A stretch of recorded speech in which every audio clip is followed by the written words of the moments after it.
ਆਪਣੇ 3 main systems ਹੈਗੇ ਆ। ਇੱਕ ਤਾਂ ਆਪਣਾ UC ਸਿਸਟਮ ਹੋ ਗਿਆ, CSU ਸਿਸਟਮ ਹੋ ਗਿਆ ਤੇ ਕੈਲੀਫੋਰਨੀਆ ਕਮਿਊਨਿਟੀ ਕਾਲਜਸ ਸਿਸਟਮ ਹੋ ਗਿਆ, ਜਿਹੜੇ ਆਪਣੇ ਜ਼ਿਆਦਾ ਆਪਣੇ ਕੈਲੀਫੋਰਨੀਆ ਦੇ ਵਿੱਚ ਹੈਗੇ ਆ। ਤੇ ਜਿਹੜੇ ਆਪਣੇ ਸਟੂਡੈਂਟਸ ਹੈਗੇ ਆ ਉਹ ਹਾਈ ਸਕੂਲ ਤੋਂ ਬਾਅਦ ਚ ਉਹ ਆਪਣੇ ਕਿਸੇ ਵੀ ਜਾ ਸਕਦੇ ਕਾਲਜ ਦੇ ਵਿੱਚ ਡਿਗਰੀ ਲੈਣ ਦੇ ਲਈ। ਤੁਸੀਂ ਆਪਣਾ ਸਰਟੀਫਿਕੇਟ ਲੈਣਾ, ਐਸੋਸੀਏਟ ਡਿਗਰੀ ਲੈਣੀ ਆ, ਬੈਚਲਰਸ ਡਿਗਰੀ ਲੈਣੀ ਆ, ਮਾਸਟਰਸ ਲੈਣੀ ਆ, ਤੁਹਾਡਾ ਇੱਕ ਪੈਥਵੇ ਹੈਗਾ ਆ, ਕੋਰਸ ਸੀਕੁਐਂਸ ਤੁਸੀਂ ਕਰਦੇ ਆ। ਤੇ ਸਾਡੇ 116 ਕਮਿਊਨਿਟੀ ਕਾਲਜਸ ਹੈਗੇ ਆ ਕੈਲੀਫੋਰਨੀਆ ਦੇ ਵਿੱਚ। ਇੱਕ ਹੋਰ ਕੁਐਸਚਨ ਆਮ ਆਉਂਦਾ ਕਿ ਇੱਥੇ ਦਾ ਪੇਪਰ ਵਰਕ ਹੈ ਨਹੀਂ, ਜਿਹਦਾ ਆਪਾਂ ਗੱਲ ਕਰਦੇ ਹਾਂ ਕਿ ਅਸੀਂ ਕਾਲਜ ਜਾ ਸਕਦੇ ਹਾਂ। ਮੈਂ ਉਹਨਾਂ ਭਰਾਵਾਂ ਨੂੰ ਵੀ ਇਹੀ ਕਹੂੰਗਾ, ਵੀਰਾਂ ਨੂੰ ਵੀ, ਤੁਸੀਂ ਜ਼ਰੂਰ ਜਾ ਕੇ ਆਪਣੇ ਲੋਕਲ ਕਾਲਜ ਦੇ ਨਾਲ ਜੁੜੋ।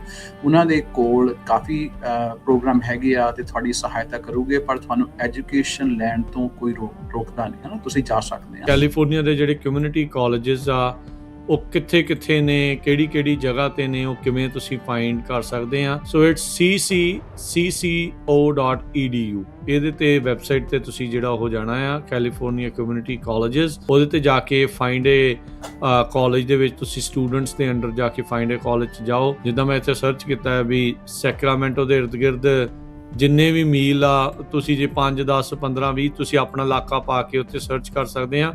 ਸੋ ਇੱਥੇ ਮੈਂ ਤੁਹਾਨੂੰ ਐਨੀ ਮਾਈਲਸ ਜਿਹੜੇ ਉਹ ਕਿਤੇ ਆ, ਉਹਦੇ ਨਾਲ ਜਿੰਨੇ ਵੀ ਕਾਲਜਸ ਹੈਗੇ ਆ ਕੈਲੀਫੋਰਨੀਆ ਦੇ, ਉਹ ਤੁਸੀਂ ਸਾਰੇ ਜਿਹੜੇ ਉਹ ਦੇਖ ਸਕਦੇ ਆ ਕਿੱਥੇ ਹੈਗੇ ਨੇ। ਸੋ ਉਹਦੇ ਨਾਲ ਤੁਹਾਨੂੰ ਜਿਹੜਾ ਉਹ ਪਤਾ ਲੱਗ ਜਾਂਦਾ ਆ ਵੀ ਤੁਹਾਡੇ ਨਜ਼ਦੀਕ ਜਿਹੜੇ ਆ ਕਿੰਨੇ ਕਾਲਜਸ ਆ। ਜਿਹੜੀ ਆਪਣੀ ਇੰਜੀਨੀਅਰਿੰਗ ਦੀ ਡਿਗਰੀ ਹੈਗੀ ਆ ਉਹ 4 ਸਾਲ ਦੀ ਡਿਗਰੀ ਆ। ਉਹ ਮੈਂ ਤਾਂ ਕਹਿਣਾ ਜ਼ਰੂਰੀ ਸਮਝਦਾ ਹਾਂ ਕਿ ਤੁਸੀਂ ਉਹ ਡਿਗਰੀ ਕਮਿਊਨਿਟੀ ਕਾਲਜਸ ਤੋਂ ਸਾਰੀ ਕੰਪਲੀਟ ਨਹੀਂ ਕਰ ਸਕਦੇ। ਤੁਹਾਨੂੰ ਉਹਦੀਆਂ ਤੁਸੀਂ ਜਿਹੜੇ ਕੋਰਸਿਸ ਹੁੰਦੇ ਆ ਆਪਣੇ, ਤੁਸੀਂ ਲੋਕਲ ਕਮਿਊਨਿਟੀ ਕਾਲਜ ਦੇ ਵਿੱਚ ਆ ਕੇ ਕਰਕੇ ਤੁਸੀਂ 2 ਸਾਲ ਦੇ ਆਲਮੋਸਟ ਕੋਰਸ ਉੱਤੇ ਕਰ ਸਕਦੇ ਆ। ਤੇ ਉਸ ਤੋਂ ਬਾਅਦ ਤੁਹਾਨੂੰ ਟ੍ਰਾਂਸਫਰ ਹੋਣਾ ਪੈਂਦਾ ਆ, ਜਿੱਥੋਂ ਤੁਸੀਂ ਉਹ ਬੈਚਲਰਸ ਦੀ ਡਿਗਰੀ ਲੈ ਸਕਦੇ ਆ। ਹੁਣ ਇਹ ਜਿਹੜਾ ਇਹ ਫਲੋ ਹੈਗਾ, ਇਹ ਸਾਡੇ ਫ੍ਰੈਸਨੋ ਸਿਟੀ ਕਾਲਜ ਦੀ ਇੰਜੀਨੀਅਰਿੰਗ ਕੋਰਸਿਸ ਦਾ ਹੈਗਾ ਆ। ਹੁਣ ਤੁਸੀਂ ਦੇਖ ਸਕਦੇ ਆ ਕਿ ਇਹਦੇ ਵਿੱਚ ਮੈਥ ਦੀ ਸੀਕੁਐਂਸਿੰਗ, ਫਿਜ਼ਿਕਸ ਦੇ courses, engineering and computer science, chemistry ਦੇ ਕੋਰਸਿਸ ਇੱਥੇ ਸਾਰੇ ਦੱਸੇ ਉਹਨਾਂ ਨੇ, ਹਨਾ। ਤੇ ਜਿਹੜਾ ਹੁਣ ਤੁਸੀਂ ਹੁਣ ਆਪਣਾ ਮੈਥ ਇਹਦੇ ਵਿੱਚ 3A ਹੋ ਗਿਆ, 4A, ਜਿਹੜੀ ਇਹ ਤੁਸੀਂ ਕੋਰਸਿਸ ਆਪਣੇ ਹਾਈ ਸਕੂਲ ਦੇ ਵਿੱਚ ਕੰਪਲੀਟ ਕਰ ਸਕਦੇ। ਜਿੱਦਾਂ ਹੁਣ ਆਪਾਂ ਗੱਲ ਕੀਤੀ ਸੀਗੀ ਕਿ ਤੁਸੀਂ ਆਪਣੇ AP ਕੋਰਸਿਸ ਹੋ ਗਏ, ਡੂਅਲ ਐਨਰੋਲਮੈਂਟ ਕੋਰਸਿਸ ਹੋ ਗਏ, ਜਾਂ ਤੁਹਾਡੇ ਹਾਈ ਸਕੂਲ ਐਨਰਿਚਮੈਂਟ ਕੋਰਸਿਸ ਹੋ ਗਏ ਆ। ਜੇ ਆਪਾਂ ਫੋਕਸ ਕਰੀਏ, ਇੱਕ ਜਿਹੜੀ ਡਾਟਡ ਲਾਈਨ ਹੈਗੀ ਆ, ਉਹ ਤੋਂ ਪਹਿਲਾਂ ਦੇ ਕੋਰਸਿਸ ਟ੍ਰਿਗ ਹੋ ਗਈ, ਉਹ ਤੁਸੀਂ ਸਾਰੇ ਕਾਲਜ ਦੇ ਵਿੱਚ ਆਪਣੇ ਹਾਈ ਸਕੂਲ ਦੇ ਵਿੱਚ ਵੀ ਕੰਪਲੀਟ ਕਰ ਸਕਦੇ। ਪ੍ਰੀ ਰਿਕੁਇਜ਼ਿਟ ਤੇ ਕੋ ਰਿਕੁਇਜ਼ਿਟ ਦੇ ਕੋਰਸਿਸ ਦਾ ਕੀ ਫਰਕ ਹੁੰਦਾ, ਕੀ ਮਤਲਬ ਹੁੰਦਾ? ਜੀ, ਜਿਹੜੇ ਆਪਣੇ ਪ੍ਰੀ ਰੈਕੁਇਜ਼ਿਟ ਹੁੰਦੇ ਆ, ਉਹ ਹੁੰਦਾ ਹੈ ਵੀ ਜੇ ਤੁਸੀਂ ਆਹ ਕਰੋਗੇ ਤਾਂ ਤੁਸੀਂ ਅਗਲੇ ਕੋਰਸ ਦੇ ਵਿੱਚ ਜਾ ਸਕਦੇ ਆ। ਜਿਹੜਾ ਆਪਣਾ ਕੋ ਰੈਕੁਇਜ਼ਿਟ ਹੈਗਾ ਕਿ ਤੁਸੀਂ 2 ਕੋਰਸਿਸ ਇੱਕ ਸਮੇਂ ਇੱਕ ਸਮੈਸਟਰ ਲੈ ਸਕਦੇ ਆ, ਤੁਸੀਂ ਨਾਲ ਚੱਲ ਸਕਦੇ ਆ। 124 ਯੂਨਿਟਸ ਦੇ ਵਿੱਚੋਂ ਤੁਸੀਂ ਹਾਈ ਸਕੂਲ 'ਚ ਕਿੰਨੇ ਕੁ ਯੂਨਿਟ ਪਹਿਲਾਂ ਹੀ ਜਿਹੜੇ ਉਹ ਕਰ ਸਕਦੇ? Punjabi radio USA, Punjabi TV USA ਦੇ ਉੱਤੇ ਆਪ ਸਭ ਦਾ ਸਵਾਗਤ ਹੈ। ਮੈਂ Rajkanveer Singh. Program the gateway to college ਦੇ ਵਿੱਚ ਸਭ ਨੂੰ ਜੀ ਆਇਆਂ ਨੂੰ ਆਖਦੇ ਹਾਂ। ਜੁੜ ਚੁੱਕੇ ਨੇ ਮੇਰੇ ਨਾਲ ਇਸ ਮੌਕੇ ਇਸ ਪ੍ਰੋਗਰਾਮ 'ਚ ਰੈਗੂਲਰਲੀ ਗੱਲਬਾਤ ਕਰਦੇ ਨੇ ਗੁਰਮਿੰਦਰ ਸਿੰਘ ਸੰਘਾ ਜੀ, ਮਡੇਰਾ ਕਮਿਊਨਿਟੀ ਕਾਲਜ ਦੇ ਵਾਈਸ ਪ੍ਰੈਜ਼ੀਡੈਂਟ। ਗੁਰਮਿੰਦਰ ਸਿੰਘ ਸੰਘਾ ਜੀ, ਜੀ ਆਇਆਂ ਨੂੰ ਸਵਾਗਤ ਹੈ। ਸਤਿ ਸ਼੍ਰੀ ਅਕਾਲ ਜੀ। ਸਤਿ ਸ਼੍ਰੀ ਅਕਾਲ ਰਾਜਕਰਨ, ਸਤਿ ਸ਼੍ਰੀ ਅਕਾਲ ਸਾਰੇ ਸਰੋਤਿਆਂ ਨੂੰ, ਧੰਨਵਾਦ ਜੁੜਨ ਦਾ ਤੁਹਾਡੇ ਨਾਲ ਜੀ। ਸੋ ਆਪਾਂ ਇਹ ਜਿਹੜਾ ਪ੍ਰੋਗਰਾਮ ਵਿਸ਼ੇਸ਼ ਤੌਰ ਦੇ ਉੱਤੇ ਇਸੇ ਲਈ ਸ਼ੁਰੂ ਕੀਤਾ ਹੈ ਵੀ ਆਪਾਂ ਜਿਹੜਾ ਹਾਇਰ ਐਜੂਕੇਸ਼ਨ ਆ, ਉਸ ਦੇ ਵਿੱਚ ਕਿੱਦਾਂ ਆਪਣੀ ਕਮਿਊਨਿਟੀ ਦੇ ਲੋਕ ਜਾ ਸਕਦੇ ਆ। ਕੋਈ ਵੀ ਉਮਰ ਹੋਵੇ, ਕਿਸੇ ਵੀ ਇਲਾਕੇ 'ਚ ਕੈਲੀਫੋਰਨੀਆ ਦੇ ਤੁਸੀਂ ਰਹਿੰਦੇ ਆ, ਇੱਥੇ ਕਿਹੜੀਆਂ ਸਹੂਲਤਾਂ ਨੇ, ਕਿਹੜੇ ਆਪਸ਼ਨਸ ਨੇ ਤੁਹਾਡੇ ਕੋਲ, ਉਹ ਸਾਰੀਆਂ ਚੀਜ਼ਾਂ ਇਸ ਦੇ ਵਿੱਚ ਆਪਾਂ ਡਿਸਕਸ ਕਰਦੇ ਹਾਂ। ਕੀ ਸਟਰਕਚਰ ਆ, ਉਸ ਦੇ ਬਾਰੇ ਆਪਾਂ ਗੱਲ ਕਰ ਚੁੱਕੇ ਹਾਂ। ਕਿਵੇਂ ਅਪਲਾਈ ਕਰਨਾ, ਕੀ ਐਲੀਜੀਬਿਲਟੀ ਕ੍ਰਾਈਟੀਰੀਆ, ਕਿਵੇਂ ਉਹ ਸਾਰਾ ਕੁਛ ਹੁੰਦਾ, ਉਹਦੇ ਬਾਰੇ ਚਰਚਾ ਕੀਤੀ ਆ। ਅੱਜ ਦੇ ਪ੍ਰੋਗਰਾਮ ਦੇ ਵਿੱਚ ਵੀ ਬੜੀਆਂ ਅਹਿਮ ਗੱਲਾਂ ਹੋਣਗੀਆਂ। ਇੱਕ ਪ੍ਰੋਗਰਾਮ ਸਪੈਸੀਫਿਕ ਅੱਜ ਆਪਾਂ ਤੁਹਾਨੂੰ ਉਸ ਦਾ ਦੱਸਾਂਗੇ ਵੀ ਕੀ ਇੱਕ ਰਾਊਟ ਤੁਹਾਡੇ ਲਈ ਹੋ ਸਕਦਾ ਹੈ ਜੇ ਤੁਸੀਂ ਖਾਸ ਕਰਕੇ ਇੰਜੀਨੀਅਰਿੰਗ ਵਾਲੇ ਪਾਸੇ ਨੂੰ ਵਧਣਾ ਚਾਹੁੰਦੇ ਆ, ਤਾਂ ਕੀ ਤੁਸੀਂ ਸਕੂਲ ਤੋਂ ਲੈ ਕੇ ਕਾਲਜ ਤੱਕ ਜਿਹੜਾ ਉਹ ਕਰਨਾ ਆ, ਤਾਂ ਜੋ ਤੁਸੀਂ ਉਸ ਪ੍ਰੋਗਰਾਮ ਦੇ ਵਿੱਚ ਸਫਲ ਹੋ ਸਕੋ। ਗੁਰਮਿੰਦਰ ਸੰਘਾ ਜੀ, ਪਹਿਲਾਂ ਥੋੜ੍ਹਾ ਜਿਹਾ ਰੀਕੈਪ ਕਰ ਦਿਓ, ਥੋੜ੍ਹਾ ਜਿਹਾ ਦੱਸ ਦਿਓ ਵੀ ਹੁਣ ਤੱਕ ਆਪਾਂ ਕੀ ਗੱਲ ਕੀਤੀ ਹੈ ਅਤੇ ਅੱਜ ਇਸ ਦੇ ਵਿੱਚ ਹੋਰ ਕਿਹੜੀਆਂ ਗੱਲਾਂ ਹੋਣਗੀਆਂ। ਜੀ, ਸੋ ਸਰੋਤਿਓ ਆਪਾਂ ਹੁਣ ਗੱਲਾਂ ਕਰ ਰਹੇ ਆ ਰਹੇ ਹਾਂ ਕਿ ਹਾਇਰ ਐਜੂਕੇਸ਼ਨ ਸਿਸਟਮ ਦੀਆਂ ਜਦੋਂ ਰਾਜ ਕਰਨ ਨੇ ਕਿਹਾ ਉਹਦੇ ਆਪਣੇ 3 ਮੇਨ ਸਿਸਟਮਸ ਹੈਗੇ ਆ। ਇੱਕ ਤਾਂ ਆਪਣਾ ਯੂਸੀ ਸਿਸਟਮ ਹੋ ਗਿਆ, ਸੀਐਸਯੂ ਸਿਸਟਮ ਹੋ ਗਿਆ ਤੇ ਆਪਣਾ ਕੈਲੀਫੋਰਨੀਆ ਕਮਿਊਨਿਟੀ ਕਾਲਜਸ ਸਿਸਟਮ ਹੋ ਗਿਆ, ਜਿਹੜੇ ਆਪਣੇ ਜ਼ਿਆਦਾ ਆਪਣੇ ਕੈਲੀਫੋਰਨੀਆ ਦੇ ਵਿੱਚ ਹੈਗੇ ਆ। ਤੇ ਜਿਹੜੇ ਆਪਣੇ ਸਟੂਡੈਂਟਸ ਹੈਗੇ ਆ ਉਹ ਹਾਈ ਸਕੂਲ ਤੋਂ ਬਾਅਦ 'ਚ ਉਹ ਆਪਣੇ ਕਿਸੇ ਵੀ ਜਾ ਸਕਦੇ ਕਾਲਜ ਦੇ ਵਿੱਚ ਡਿਗਰੀ ਲੈਣ ਦੇ ਲਈ। ਤੁਸੀਂ ਆਪਣਾ ਸਰਟੀਫਿਕੇਟ ਲੈਣਾ, ਐਸੋਸੀਏਟ ਡਿਗਰੀ ਲੈਣੀ ਆ, ਬੈਚਲਰਸ ਡਿਗਰੀ ਲੈਣੀ ਆ, ਮਾਸਟਰਸ ਲੈਣੀ ਆ, ਤੁਹਾਡਾ ਇੱਕ ਪੈਥਵੇ ਹੈਗਾ ਆ, ਕੋਰਸ ਸੀਕੁਐਂਸ ਤੁਸੀਂ ਕਰਦੇ ਆ। ਤੇ ਸਾਡੇ 116 ਕਮਿਊਨਿਟੀ ਕਾਲਜਸ ਹੈਗੇ ਆ ਕੈਲੀਫੋਰਨੀਆ ਦੇ ਵਿੱਚ। ਜੇ ਤੁਸੀਂ ਕਿੱਥੇ ਵੀ ਰਹਿੰਦੇ ਆ ਕੈਲੀਫੋਰਨੀਆ ਦੇ ਵਿੱਚ, ਤੁਹਾਡੇ ਘੱਟੋ ਘੱਟ 30-40 ਮੀਲ ਦੇ ਰੇਡੀਅਸ ਦੇ ਵਿੱਚ ਈਵਨ ਛੋਟੇ ਤੁਹਾਡੇ ਕਾਲਜਸ ਹੋਣੇ ਆ। ਤੇ ਸਾਨੂੰ ਅਫੋਰਡੇਬਲ, ਸਾਨੂੰ ਵਧੀਆ ਮੈਥਡ ਮੇਰੇ ਹਿਸਾਬ ਦੇ ਨਾਲ, ਜੇ ਤੁਸੀਂ ਘਰ ਰਹਿ ਕੇ ਕੋਲ ਰਹਿ ਕੇ ਪੜ੍ਹਨਾ ਆ ਤੇ ਤੁਹਾਡਾ ਕਮਿਊਨਿਟੀ ਕਾਲਜਸ ਦਾ ਹੈਗਾ, ਤੁਸੀਂ ਉਹਨੂੰ ਜ਼ਰੂਰ ਜਾ ਕੇ ਦੇਖੋ। ਤੇ ਐਡਮਿਸ਼ਨ ਕ੍ਰਾਈਟੇਰੀਆ ਵੀ ਆਪਾਂ ਸ਼ੇਅਰ ਕੀਤਾ ਸੀ, pretty much ਜਿਹੜਾ 18 ਸਾਲ ਤੋਂ ਉੱਪਰ ਆ ਉਹ ਕੋਈ ਵੀ ਸਟੂਡੈਂਟ, ਕੋਈ ਏਜ ਦੀ ਲਿਮਿਟ ਨਹੀਂ ਹੈਗੀ। ਤੁਸੀਂ ਕਾਲਜ ਦੇ ਵਿੱਚ ਜਾ ਕੇ ਕਲਾਸਾਂ ਲੈ ਸਕਦੇ ਆ। ਤੁਸੀਂ ਇੱਕ ਕਲਾਸ ਲੈ ਲਓ ਜਾਂ ਤੁਸੀਂ 5 ਕਲਾਸਾਂ ਲੈ ਲਓ, ਵਿੱਚ ਕੋਈ ਫਰਕ ਨਹੀਂ ਪੈਂਦਾ। ਤੁਹਾਡਾ ਫੀਸ ਸਟਰਕਚਰ ਵੀ ਬਹੁਤ ਹੀ ਅਫੋਰਡੇਬਲ ਹੈਗਾ ਆ। ਜੇ ਤੁਸੀਂ ਕੈਲੀਫੋਰਨੀਆ ਦੇ ਰੈਜ਼ੀਡੈਂਟ ਹੈਗੇ ਆ ਤਾਂ ਤੁਸੀਂ ਆਲਮੋਸਟ $46 ਪਰ ਯੂਨਿਟ ਦੇ ਹਿਸਾਬ ਨਾਲ ਤੁਸੀਂ ਆਪਣੀ ਕਲਾਸਾਂ ਲੈ ਸਕਦੇ ਆ। ਤੇ ਤੁਹਾਨੂੰ ਜਿਹਨਾਂ ਕੋ ਕੋਈ ਫਾਈਨੈਂਸ਼ੀਅਲ ਅਸਿਸਟੈਂਸ ਦੀ ਜ਼ਰੂਰਤ ਹੈਗੀ ਆ, ਉਹ ਵੀ ਮੇਰੇ ਵੀਰ ਭੈਣ ਝਿਜਕਣ ਨਾ ਜ਼ਰੂਰ ਕਾਲਜ ਦੇ ਵਿੱਚ ਆ ਕੇ ਤੁਸੀਂ ਗੱਲ ਕਰੋ। ਜੇ ਤੁਹਾਡੀ ਇਨਕਮ ਦੇ ਹਿਸਾਬ ਦੇ ਨਾਲ ਤੁਹਾਨੂੰ ਫਾਈਨੈਂਸ਼ੀਅਲ ਏਡ ਵੀ ਮਿਲਦੀ ਹੈਗੀ ਆ, ਤੁਹਾਨੂੰ ਸਕਾਲਰਸ਼ਿਪਸ ਵੀ ਮਿਲਦੀਆਂ ਹੈਗੀਆਂ, ਕਈ ਪ੍ਰੋਗਰਾਮ ਹੈਗੇ ਆ ਜਿਹੜੇ ਤੁਹਾਨੂੰ ਸਹਾਇਤਾ ਕਰਦੇ ਆ ਕਿ ਤੁਸੀਂ ਆਪਣੀ ਐਜੂਕੇਸ਼ਨ ਨੂੰ ਜਾਰੀ ਰੱਖੋ। ਤੇ ਇੱਕ ਹੋਰ ਕੁਐਸਚਨ ਆਮ ਆਉਂਦਾ ਕਿ ਕੀ ਮੈਂ ਇੱਥੇ ਦਾ ਪੇਪਰ ਵਰਕ ਹੈ ਨਹੀਂ, ਜਿਹਦਾ ਆਪਾਂ ਗੱਲ ਕਰਦੇ ਹਾਂ ਕਿ ਅਸੀਂ ਕਾਲਜ ਜਾ ਸਕਦੇ ਹਾਂ। ਮੈਂ ਉਹਨਾਂ ਭਰਾਵਾਂ ਨੂੰ ਵੀ ਇਹੀ ਕਹੂੰਗਾ, ਵੀਰਾਂ ਨੂੰ ਵੀ, ਤੁਸੀਂ ਜ਼ਰੂਰ ਜਾ ਕੇ ਆਪਣੇ ਲੋਕਲ ਕਾਲਜ ਦੇ ਨਾਲ ਜੁੜੋ। ਉਹਨਾਂ ਦੇ ਕੋਲ ਕਾਫੀ ਪ੍ਰੋਗਰਾਮ ਹੈਗੇ ਆ ਤੇ ਤੁਹਾਡੀ ਸਹਾਇਤਾ ਕਰੂਗੇ, ਪਰ ਤੁਹਾਨੂੰ ਐਜੂਕੇਸ਼ਨ ਲੈਣ ਤੋਂ ਕੋਈ ਰੋਕਦਾ ਨਹੀਂ, ਹੈ ਨਾ। ਤੁਸੀਂ ਜਾ ਸਕਦੇ ਆ। ਤੇ ਕਈ ਹੁੰਦੇ ਆ, ਜਦ ਤੁਸੀਂ, ਕਈ ਬੱਚੇ ਆਪਣੇ ਹਾਈ ਸਕੂਲ ਦੇ ਵਿੱਚ ਜੇ ਛੋਟੇ ਹੋਏ ਆਏ ਹੁੰਦੇ ਆ, ਪਰ ਉੱਦਾਂ ਇਲੀਗਲ ਹੁੰਦੇ। ਜੇ ਤੁਸੀਂ 3 ਸਾਲ ਹਾਈ ਸਕੂਲ ਦੇ ਵਿੱਚ ਕਰ ਲਏ ਆ, ਤੁਹਾਡੀ ਉਹ ਰੈਜ਼ੀਡੈਂਸੀ ਹੋ ਜਾਂਦੀ ਆ ਤੁਸੀਂ ਕਾਲਜ ਦੇ ਵਿੱਚ। ਉਹ ਵੀ ਤੁਸੀਂ ਜਾ ਕੇ ਆਪਣੇ ਲੋਕਲ ਕਾਲਜ ਦੇ ਨਾਲ ਗੱਲ ਕਰੋ। ਤੇ ਪ੍ਰੋਗਰਾਮ ਬਹੁਤ ਹੈਗੇ ਆ ਸਾਡੇ ਕਾਲਜਾਂ ਦੇ ਵਿੱਚ। ਤੁਸੀਂ ਸਿਰਫ ਆਪਣਾ ਟਾਈਮ ਕੱਢੋ, ਪੜ੍ਹਾਈ ਆ ਲੱਗੋ ਤੇ ਆਪਣੇ ਕਰੀਅਰ ਦੇ ਲੌਂਗ ਟਰਮ ਬਾਰੇ ਸੋਚੋ, ਸ਼ੋਰਟ ਟਰਮ ਗੇਮ ਬਾਰੇ ਨਾ ਸੋਚੋ। ਜੀ, ਨਹੀਂ ਬਿਲਕੁਲ। ਸੋ ਇਹ ਸਾਰੀਆਂ ਚੀਜ਼ਾਂ ਹੈਗੀਆਂ। ਤੇ ਇੱਕ ਵੈਬਸਾਈਟ ਆਪਾਂ ਸ਼ੇਅਰ ਕਰ ਦਿੰਦੇ ਆ, ਦਿਖਾ ਦਿੰਦਾ ਮੈਂ ਨਾਲ, ਜਿੰਨੇ ਵੀ ਸਾਡੇ ਦੇਖ ਰਹੇ ਆ ਉਹ ਵੈਬਸਾਈਟ ਬੋਲ ਵੀ ਦਿੰਦੇ ਆ ਵੀ ਕੈਲੀਫੋਰਨੀਆ ਦੇ ਜਿਹੜੇ ਕਮਿਊਨਿਟੀ ਕਾਲਜਸ ਆ ਉਹ ਕਿੱਥੇ ਕਿੱਥੇ ਨੇ, ਕਿਹੜੀ ਕਿਹੜੀ ਜਗ੍ਹਾ 'ਤੇ ਨੇ, ਉਹ ਕਿਵੇਂ ਤੁਸੀਂ ਫਾਈਂਡ ਕਰ ਸਕਦੇ ਆ। ਸੋ ਇਟਸ ccco.edu, ਇਹਦੇ 'ਤੇ ਵੈਬਸਾਈਟ 'ਤੇ ਤੁਸੀਂ ਜਿਹੜਾ ਉਹ ਜਾਣਾ ਆ, ਕੈਲੀਫੋਰਨੀਆ ਕਮਿਊਨਿਟੀ ਕਾਲਜਸ। ਉਹਦੇ 'ਤੇ ਜਾ ਕੇ ਫਾਈਂਡ ਏ ਕਾਲਜ ਦੇ ਵਿੱਚ ਤੁਸੀਂ ਸਟੂਡੈਂਟਸ ਦੇ ਅੰਡਰ ਜਾ ਕੇ ਫਾਈਂਡ ਏ ਕਾਲਜ 'ਚ ਜਾਓ। ਜਿੱਦਾਂ ਮੈਂ ਇੱਥੇ ਸਰਚ ਕੀਤਾ ਹੈ ਵੀ ਸੈਕਰਾਮੈਂਟੋ ਦੇ ਇਰਦ ਗਿਰਦ ਜਿੰਨੇ ਵੀ ਮੀਲ ਆ, ਤੁਸੀਂ ਜੇ 5, 10, 15, 20 ਤੁਸੀਂ ਆਪਣਾ ਇਲਾਕਾ ਪਾ ਕੇ ਉੱਥੇ ਸਰਚ ਕਰ ਸਕਦੇ ਆ। ਸੋ ਇੱਥੇ ਮੈਂ ਤੁਹਾਨੂੰ ਐਨੀ ਮਾਈਲਸ ਜਿਹੜੇ ਉਹ ਕੀਤੇ ਆ, ਉਹਦੇ ਨਾਲ ਜਿੰਨੇ ਵੀ ਕਾਲਜਸ ਹੈਗੇ ਆ ਕੈਲੀਫੋਰਨੀਆ ਦੇ, ਉਹ ਤੁਸੀਂ ਸਾਰੇ ਜਿਹੜੇ ਉਹ ਦੇਖ ਸਕਦੇ ਆ ਕਿੱਥੇ ਕਿੱਥੇ ਹੈਗੇ ਨੇ। ਸੋ ਉਹਦੇ ਨਾਲ ਤੁਹਾਨੂੰ ਜਿਹੜਾ ਉਹ ਪਤਾ ਲੱਗ ਜਾਂਦਾ ਆ ਵੀ ਤੁਹਾਡੇ ਨਜ਼ਦੀਕ ਜਿਹੜੇ ਆ ਕਿੰਨੇ ਕਾਲਜਸ ਆ। ਸੋ ਜਿੱਦਾਂ ਆਪਾਂ ਦੇਖਦੇ ਹਾਂ ਵੀ ਬੇ ਏਰੀਏ 'ਚ ਬਹੁਤ ਕੰਸਨਟ੍ਰੇਸ਼ਨ ਆ, LA side, San Diego side ਬੜੀ ਕੰਸਨਟ੍ਰੇਸ਼ਨ ਆ। ਇਸੇ ਤਰੀਕੇ ਨਾਲ 99 ਦੇ ਉੱਤੇ ਬੇਕਰਸਫੀਲਡ, ਫਰੈਜ਼ਨੋ, ਮੋਡੈਸਟੋ, ਸੈਕਰਾਮੈਂਟੋ, ਯੂਨੀਵਰਸਿਟੀ ਵਾਲੇ ਪਾਸੇ ਅਪ ਨਾਰਥ ਵੀ ਜਿਹੜੇ ਆ ਉਹ ਤੁਹਾਨੂੰ ਜਿਹੜੇ ਕਾਲਜਸ ਆ ਉਹ ਨਜ਼ਰ ਆਉਂਦੇ ਹੈਗੇ ਆ। ਹਾਂਜੀ ਰਾਜ ਭਾਈ, ਇੱਕ ਹੋਰ ਗੱਲ ਇੱਥੇ ਮੈਂਸ਼ਨ ਜ਼ਰੂਰ ਕਰਨਾ ਚਾਹੁੰਦਾ ਹੈ ਕਿ ਜਿਹੜੇ ਤੁਹਾਡੇ ਕਾਲਜਸ ਦੀ ਜਿਹੜੀ ਆਮ ਹੁੰਦੀ ਜਿਹੜੀ ਫੀਸ ਦੀ ਜਿਹੜੀ ਆਪਾਂ ਗੱਲ ਕੀਤੀ ਸੀ, ਸਾਰੇ ਹੀ ਕਾਲਜਾਂ ਦੇ ਵਿੱਚ ਫੀਸ ਇੱਕੋ ਹੀ ਆ। ਤੇ ਜੇ ਤੁਸੀਂ ਹੁਣ ਉੱਪਰ ਮਾਊਂਟ ਸ਼ਾਸਤਾ ਜਾਂਦੇ ਆ ਤਾਂ ਵੀ ਫੀਸ ਉਨੀ ਆ, ਜੇ ਤੁਸੀਂ ਸੈਨ ਡਿਏਗੋ ਜਾਂਦੇ ਆ ਤਾਂ ਵੀ ਤੁਹਾਡੀ ਫੀਸ ਉਨੀ ਆ। ਤੇ ਤੁਹਾਡੇ ਜਿਹੜੇ ਰੈਜ਼ੀਡੈਂਟ ਸਟੂਡੈਂਟਸ ਹੈਗੇ ਆ, ਮੈਂ ਉਹਨਾਂ ਦੀ ਗੱਲ ਕਰਦਾ। ਤੇ ਸਾਰੀਆਂ ਜਿਹੜੀਆਂ ਪਾਲਿਸੀਜ਼ ਹੁੰਦੀਆਂ ਉਹ ਸਾਰੀਆਂ ਇੱਕੋ ਹੀ ਆ। ਇਹ ਸਾਰੇ ਜਿਹੜੇ ਕਾਲਜਸ ਹੈਗੇ ਆ ਉਹ California community colleges chancellor office ਦੇ ਥੱਲੇ ਇਹ ਫੰਕਸ਼ਨ ਕਰਦੇ ਆ। ਪਰ ਸਾਰੇ ਕਾਲਜਾਂ ਦੇ ਵਿੱਚ ਸਾਰੇ ਪ੍ਰੋਗਰਾਮ ਨਹੀਂ ਹੁੰਦੇ, ਵੱਖੋ ਵੱਖਰੇ ਕਾਲਜਾਂ ਦੇ ਵਿੱਚ ਉਹਨਾਂ ਦੀ ਜਿਹੜੀ ਲੋਕਲ ਕਮਿਊਨਿਟੀ ਦੇ ਜਿਹੜੀਆਂ ਨੀਡਸ ਹੁੰਦੀਆਂ ਉਸ ਹਿਸਾਬ ਨਾਲ ਉਹ ਪ੍ਰੋਗਰਾਮ ਕਰਦੇ ਆ। ਤੇ ਇਹ ਮੈਂ ਗੱਲ ਜ਼ਰੂਰ ਕਹਿਣੀ ਚਾਹੂੰਗਾ ਵੀ ਜੇ ਤੁਸੀਂ ਕਹੋ ਵੀ ਮੈਂ ਇੰਜੀਨੀਅਰਿੰਗ ਕਰਨੀ ਆ ਜਾਂ ਨਰਸਿੰਗ ਕਰਨੀ, ਉਹ ਸਾਰੇ ਕਾਲਜਾਂ ਤੋਂ ਨਹੀਂ ਮਿਲ ਸਕਦੀ, ਉਹ ਤੁਹਾਨੂੰ ਲੱਭਣਾ ਪੈਣਾ ਆ ਕਿੱਥੇ ਆ। ਤੇ ਰਾਜ, ਇਸੇ ਹੀ ਪੇਜ ਦੇ ਉੱਤੇ ਜੇ ਤੁਸੀਂ ਜਾਓਗੇ ਤਾਂ ਤੁਹਾਨੂੰ ਜਿਹੜਾ ਨੈਕਸਟ ਪੈਰਾਗ੍ਰਾਫ ਹੈਗਾ ਆ, ਤੁਸੀਂ ਉੱਪਰ ਜਾਓਗੇ ਤੇ ਤੁਹਾਨੂੰ ਹਾਂਜੀ। ਉੱਥੇ ਲੱਗਣਾ ਕਿ ਤੁਸੀਂ ਆਪਣੀਆਂ ਐਸੋਸੀਏਟ, ਤੁਸੀਂ ਜੇ ਐਸੋਸੀਏਟ ਡਿਗਰੀ ਸਰਚ ਕਰਨੀ ਆ, ਤੁਸੀਂ ਹਾਂਜੀ ਸੋ ਮੈਂ ਜੇ ਆਪਾਂ ਦੇਖੋ ਇੱਥੇ ਮੈਂ ਸਰਚ ਕਰਦਾ ਆ ਇੰਜੀਨੀਅਰਿੰਗ, ਜੇ ਹਾਂਜੀ, ਆਪਾਂ ਪਾਉਂਦੇ ਆ ਤਾਂ ਇੱਥੇ ਹਾਂਜੀ, ਮਲਟੀਪਲ ਤੁਹਾਨੂੰ ਆਪਸ਼ਨਸ ਇੱਥੇ ਆ ਹਾਂਜੀ, ਜਾਂਦੀਆਂ। ਤੁਸੀਂ ਤੁਹਾਨੂੰ ਆਪਸ਼ਨਸ ਆ ਜਾਂਦੀਆਂ, ਤੁਸੀਂ ਜੇ ਹੁਣ ਮੰਨ ਲੈਟਸ ਲਓ let's pick up electrical engineering ਆਹ ਆ ਗਈ, ਹਾਂਜੀ, ਤੁਸੀਂ ਇਹ ਸਰਚ ਕਰੋ ਤੇ ਤੁਹਾਨੂੰ ਲੱਗ ਜਾਣਾ ਵੀ ਆਹ ਕਾਲਜਾਂ ਦੇ ਵਿੱਚ ਤੁਹਾਨੂੰ ਇੰਜੀਨੀਅਰਿੰਗ ਦੀਆਂ ਪ੍ਰੋਗਰਾਮ ਹੈਗੇ ਆ। ਤੇ let's go to Fresno city, ਦੇਖੀਏ ਆਪਾਂ ਫ੍ਰੈਜ਼ਨੋ ਸਿਟੀ ਦੇ ਵਿੱਚ ਕੀ ਉਹ ਦੱਸਦੇ ਆ।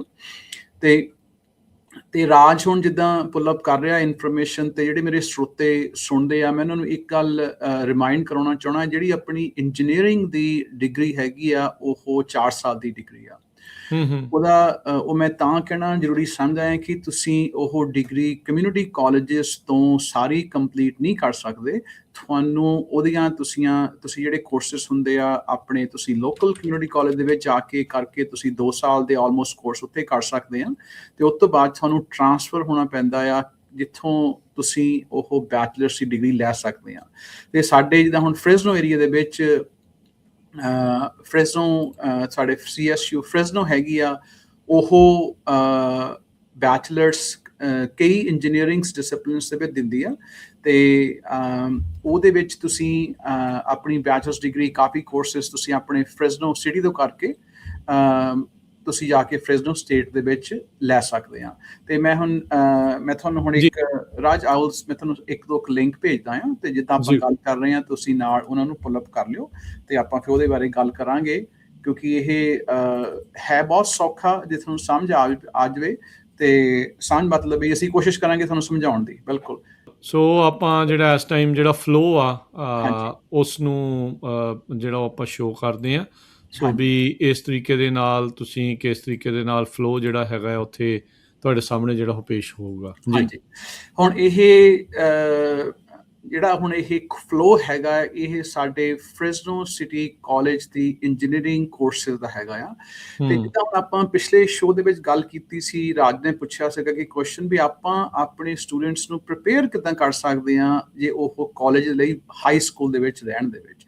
ਹੂੰ ਹੁਣ ਹੂੰ ਤੁਸੀਂ ਹੂੰ ਦੇਖ ਸਕਦੇ ਆ ਕਿ ਇਹਦੇ ਵਿੱਚ ਮੈਥ ਦੀ ਸੀਕੁਐਂਸਿੰਗ, ਫਿਜ਼ਿਕਸ ਦੇ courses, engineering and computer science, chemistry ਦੇ ਕੋਰਸਿਸ ਇੱਥੇ ਸਾਰੇ ਦੱਸੇ ਉਹਨਾਂ ਨੇ, ਹਨਾ। ਹੂੰ ਹੂੰ ਹੂੰ ਹੂੰ ਤੇ ਜਿਹੜਾ ਹੁਣ ਤੁਸੀਂ ਹੁਣ ਆਪਣਾ ਮੈਥ ਇਹਦੇ ਵਿੱਚ 3A ਹੋ ਗਿਆ, 4A ਜਿਹੜੀ ਇਹ ਤੁਸੀਂ ਕੋਰਸਿਸ ਆਪਣੇ ਹਾਈ ਸਕੂਲ ਦੇ ਵਿੱਚ ਕੰਪਲੀਟ ਕਰ ਸਕਦੇ ਆ।